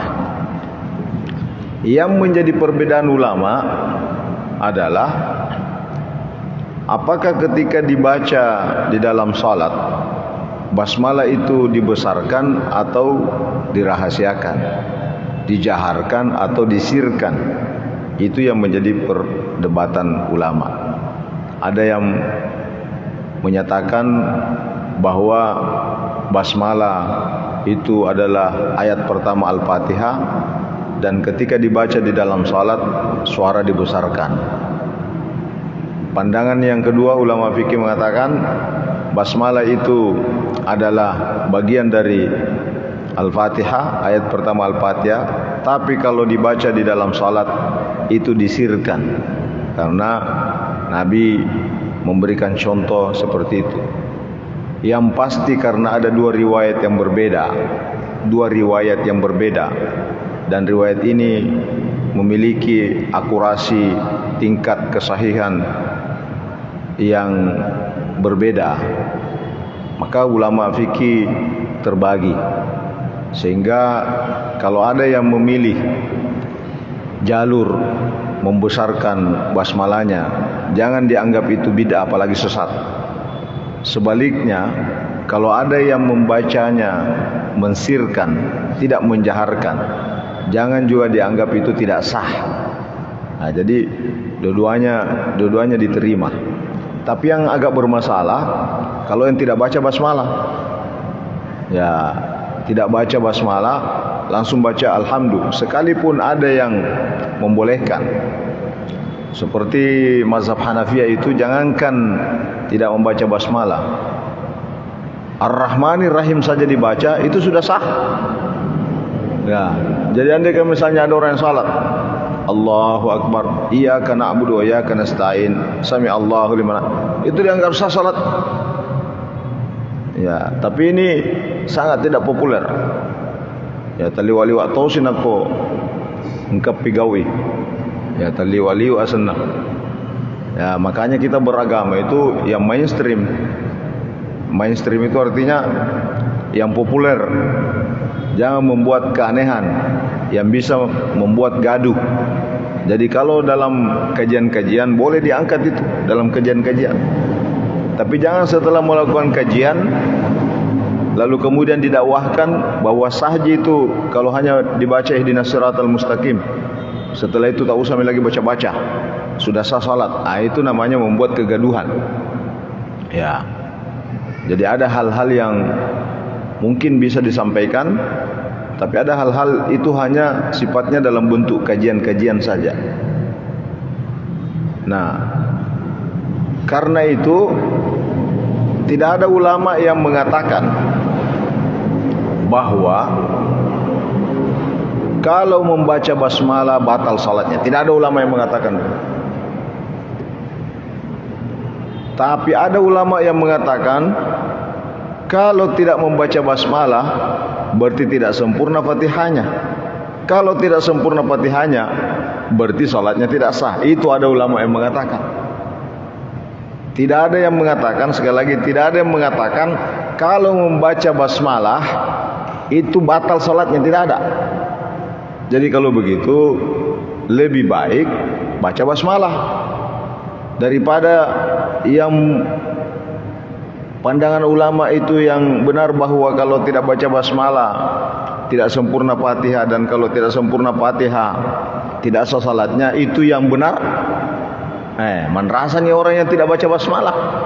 Kalau begitu lebih baik dibaca basmalah di dalam salat. Tentang mau besar atau kecil itu urusan kedua.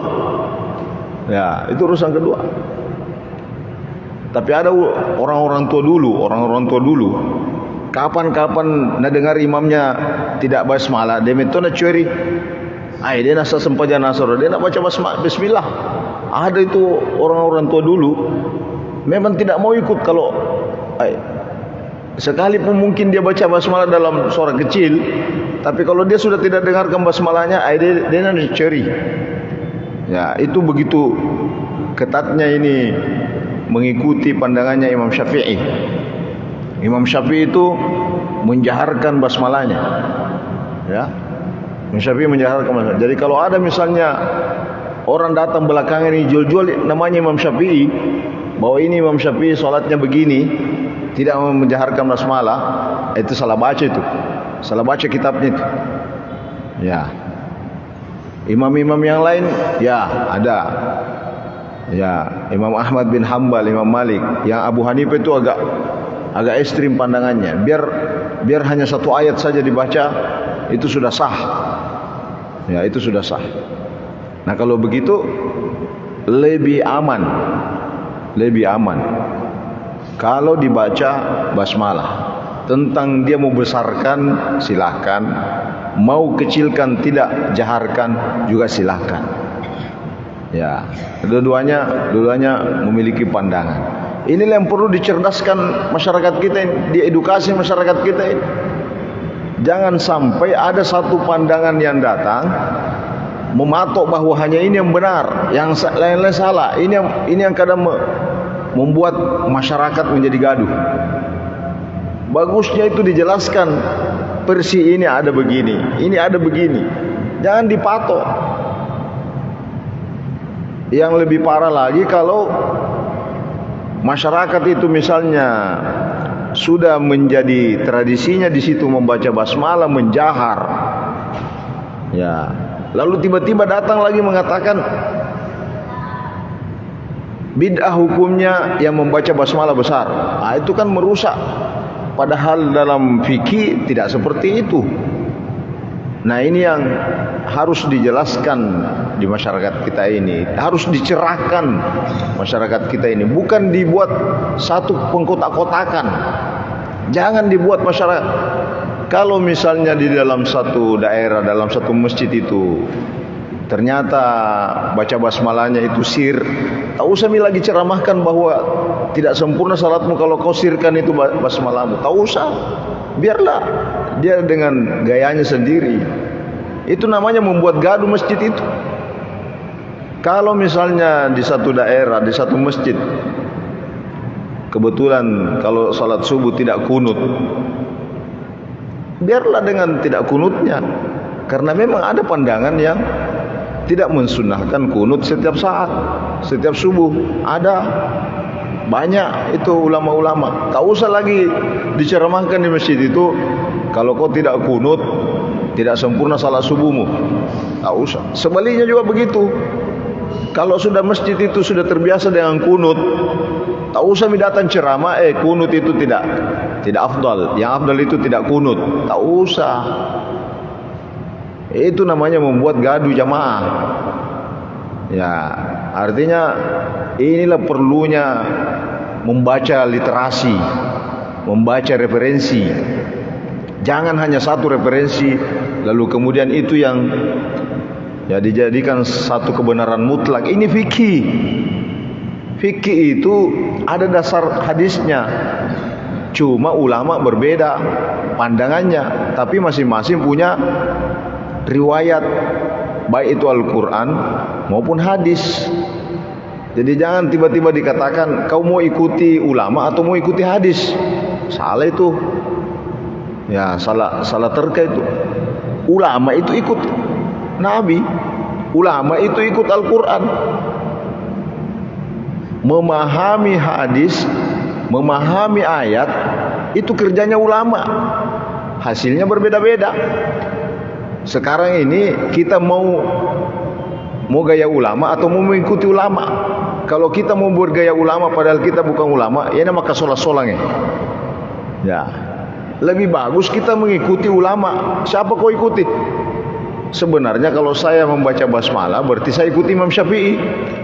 Berarti saya ikuti Imam Syafi'i. Sekarang Imam Syafi'i ikut Nabi tidak? Ikut Nabi. Mana dalilnya? Ini dalilnya. Sama juga kalau misalnya kau ikuti siapa? Saya ikuti Imam Malik atau Ahmad bin Hanbal. Kenapa Imam Ahmad bin Hanbal? Dia sirkan basmalahnya. Kau ikuti Nabi atau ikuti Ahmad bin Hanbal? Ikuti Nabi melalui Ahmad bin Hanbal. Itu cocok. Nah, ini yang benarin. Ya. Jadi 7 ayat, bagian dari 7 ayat itu adalah basmalah. Itu pandangan jumhur ulama. Sekalipun ada pendapat yang sangat sedikit jumlahnya, tidak populer, mengatakan 7 ayat. Ayat pertama adalah Alhamdulillahirabbil alamin. Kalau begitu mana ayat ke-6-nya dan ke-7-nya? Dia bagi 2. Siratal ladzina an'amta alaihim, berhenti di situ. Baru ayat terakhirnya ghairil maghdubi alaihim waladdallin. Itu pandangan yang tidak populer. Karena kalau kita buka Al-Quran sekarang, itu tidak dipotong itu di situ. Ayat pertama itu Bismillah, ayat kedua Alhamdulillahirabbil alamin, ketiga Ar-Rahmanir Rahim, keempat Maliki Yaumiddin, kelima Iyyaka na'budu wa iyyaka nasta'in. Ya. Ihdinas siratal mustaqim, ayat ke-6, ayat ke-7 siratal ladzina an'amta alaihim ghairil maghdubi alaihim waladdallin. Itu ayat ke-7.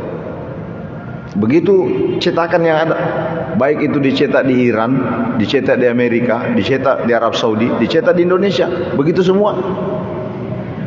Ya, kalau begitu berdasarkan cetakan Al-Quran, ini baru belum ini kita bukan hadis lagi di anunya dasarnya. Berdasarkan cetakan Al-Quran, berarti Bismillah ayat pertama. Itu berdasarkan cetak ayat Al-Quran. Baru kita pakai logika ini, logika beragama namanya ini.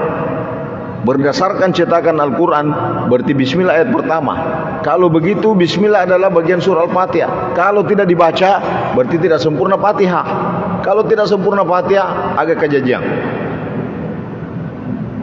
Sekali lagi, kalau mau besarkan silakan, kalau mau kecilkan juga silakan. Yang berbahaya jangan sampai kalau tidak dibaca, macam apa mana dia baca? Dia suku narekoi baca. Macam apa sebenarnya? Karena ada ulama yang berpandangan tidak sah kalau tidak dibaca. Tapi tidak ada, sekali lagi tidak ada ulama yang mengatakan tidak sah kalau dibaca. Ya, tidak ada. Nah, itulah namanya As-Sab'ul Mathani. Ini nama lain lagi dari Al-Fatihah. As-Sab'ul Mathani artinya 7 ayat yang diulang-ulang. Ya.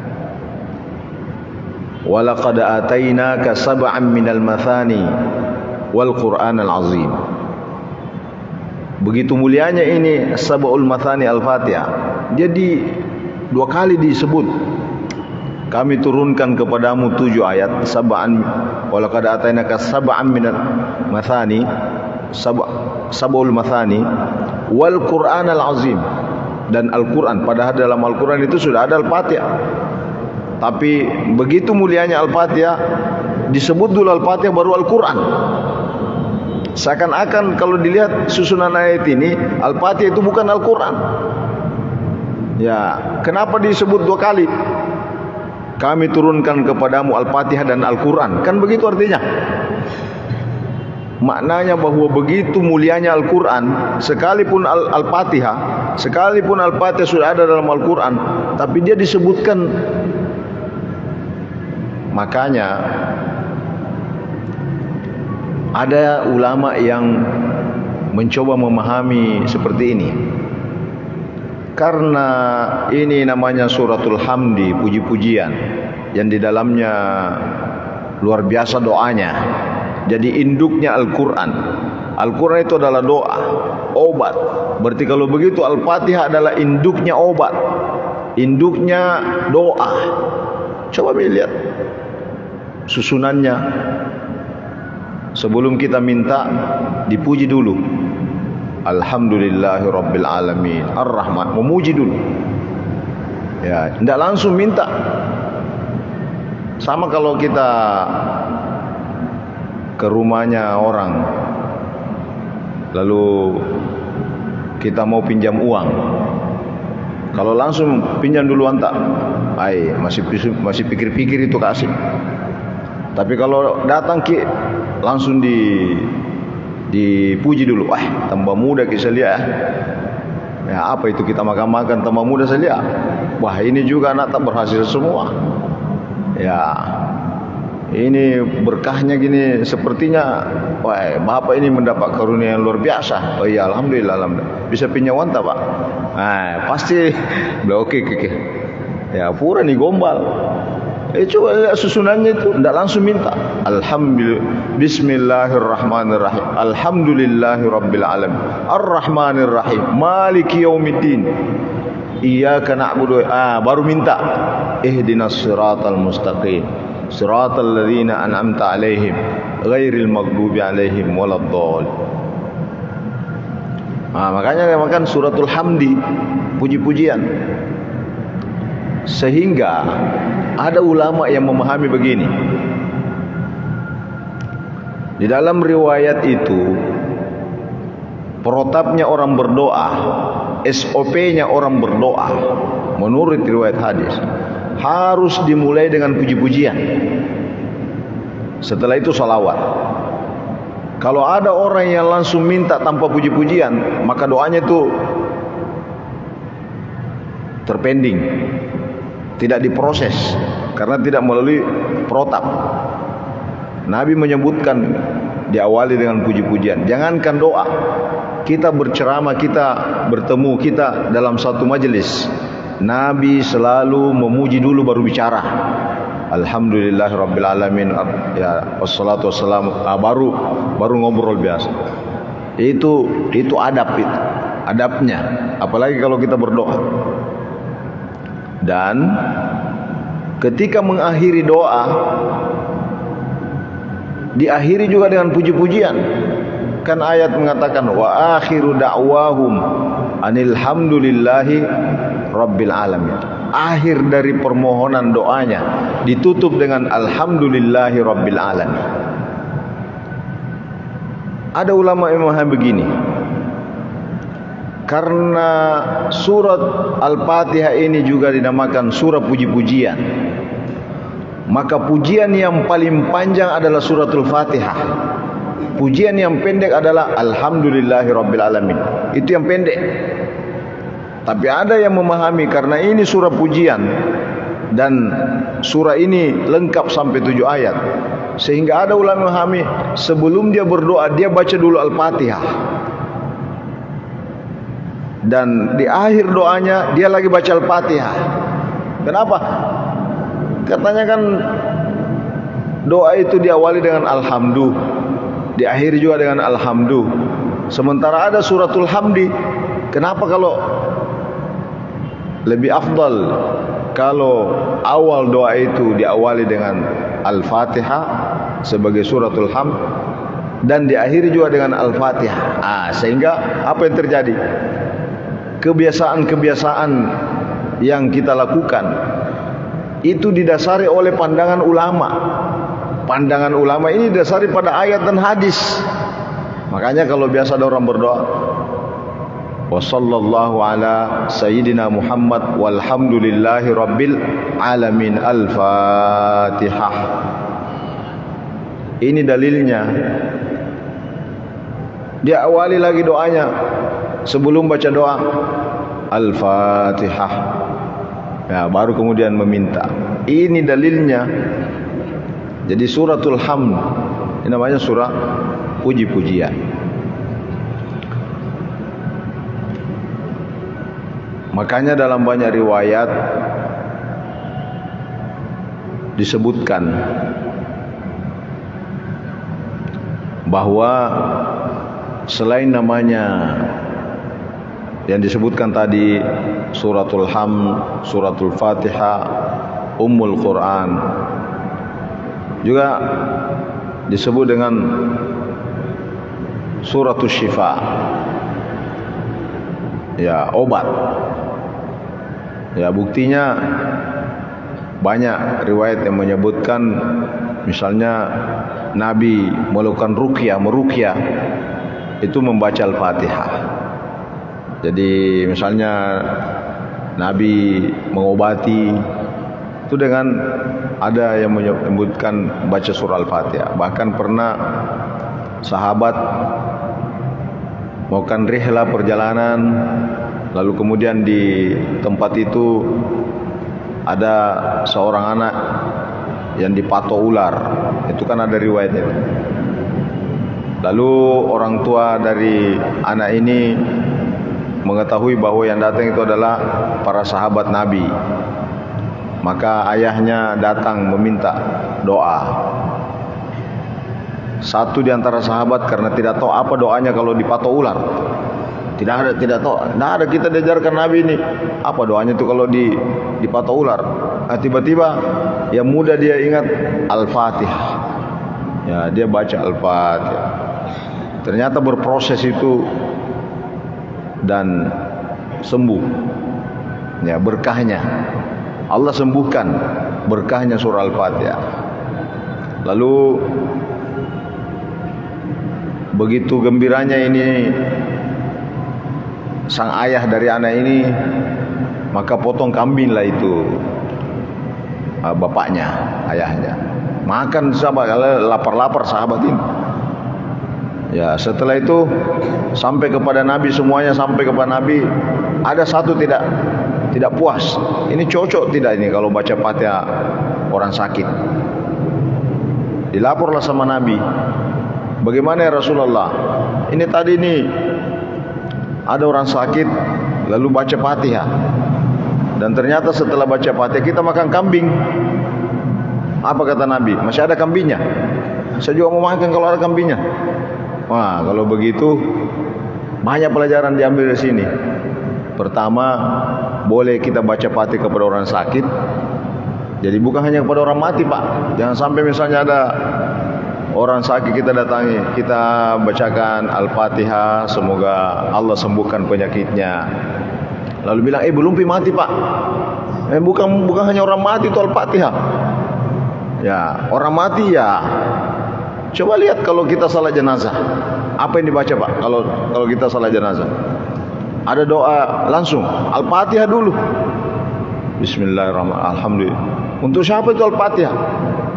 Diharapkan dengan bacaan Fatihah itu Allah ampuni dosanya orang mati. Baru salawat lagi kan? Takbir kedua salawat lagi. Baru diminta doa. Jadi tidak langsung meminta Allahumma fir lahu warhamhu api. Diawali dulu sambutan Al-Fatihah, salawat, baru kita minta Allahumma fir lahu warhamhu wa'afihi wa'fu anhu. Diawali dulu Al-Fatihah. Jadi kalau ada orang yang mengirimkan doa orang matinya dengan Al-Fatihah, dengan salawat, Siapa bilang tidak ada dalilnya? Dalilnya itu tadi. Dan banyak lagi yang lain. Maka ada ulama mengatakan, kalau kepada orang sakit seperti yang terjadi pada masa sahabat, maka bisa saja doa itu, doa Fatihah itu kepada orang mati dengan memohon ridhonya Allah, Allah mengampuni dosa-dosanya. Ya. Jadi itulah kelebihannya suratul Fatihah. Yang kedua, pelajaran yang kedua. Kalau ada orang yang diundang misalnya baca-baca, lalu dikasih makan dan dikasih amplop, itu juga boleh. Ya, itu buktinya Nabi membolehkan makan. Ya, bahkan Nabi bertanya, masih ada enggak kambingnya? Ya, jadi kalau misalnya kita panggil orang anak mengaji di sini, anak mengaji, ke rumah dulu mengaji, supaya banyak supaya lari itu setannya rumah. Baca-baca dulu surah Yasin, baca-baca suratul Baqarah, mengaji karena kan ada hadis Nabi mengatakan, jangan jadikan rumahmu seperti kuburan. Ya, artinya hiasi rumahmu itu, kasih cahaya rumahmu dengan Al-Quran. Asabama kutuki mengaji, ya kita panggil misalnya orang mengaji, nah itu boleh. Tapi masa dipanggil saja baru tidak dikasih makan? Ya, Nabi bilang anak mengaji ya dede, dapat cipur jaki. Ya, bagus kalau sudah dikasih makan, dikasih lagi amplop. Nah itu boleh. Ya, sudah didoakan, sudah dibacakan Al-Quran, sudah, lalu kemudian tidak dikasih, tidak ada nilainya itu. Jangan dinilai bahwa ya rendah itu, kalau mau dinilai dengan uang rendah, tapi sebagai bentuk apresiasi, nah itu boleh. Ya, dan itu banyak disebutkan dalam kitab-kitab bagaimana hukumnya menerima gaji dari orang yang mengajarkan Al-Quran. Ya, misalnya guru mengaji, apakah selerinya atau amplopnya itu halal? Nah, itu ada dalam kitab, misalnya kitab Ulumul Quran Liz-Zamakhsyari, ada macam-macam, Al-Itqan fi Ulumil Quran, itu dijelaskan bagaimana hukumnya menerima. Ada yang mengatakan halal, tapi halalnya itu mengarah ke syubhat. Ada yang mengatakan halal, yang paling halal di dunia ini katanya. Ya, jadi sudah macam-macam. Wallahu alam bisawab. Bismillahirrahmanirrahim. Alhamdulillahirabbil alamin. Wassalamu ala Rasulillah. Allahumma taqabbal minna innaka antas samiul alim wa tub alaina innaka antat tawwabur rahim. Rabbana atina min ladunka rahmah wa hayyi' lana min amrina rasyada. Rabbana atina fid dunya hasanah wa fil akhirati hasanah wa qina adzabannar. Wa sallallahu ala sayyidina Muhammad walhamdulillahirabbil alamin. Assalamualaikum warahmatullahi wabarakatuh. Alhamdulillahilladzi bi ni'matihi tatimmu shalihat. Wassalatu wassalamu ala asyrafil makhluqat wa ala alihi wa ashabi sadat, amma ba'du.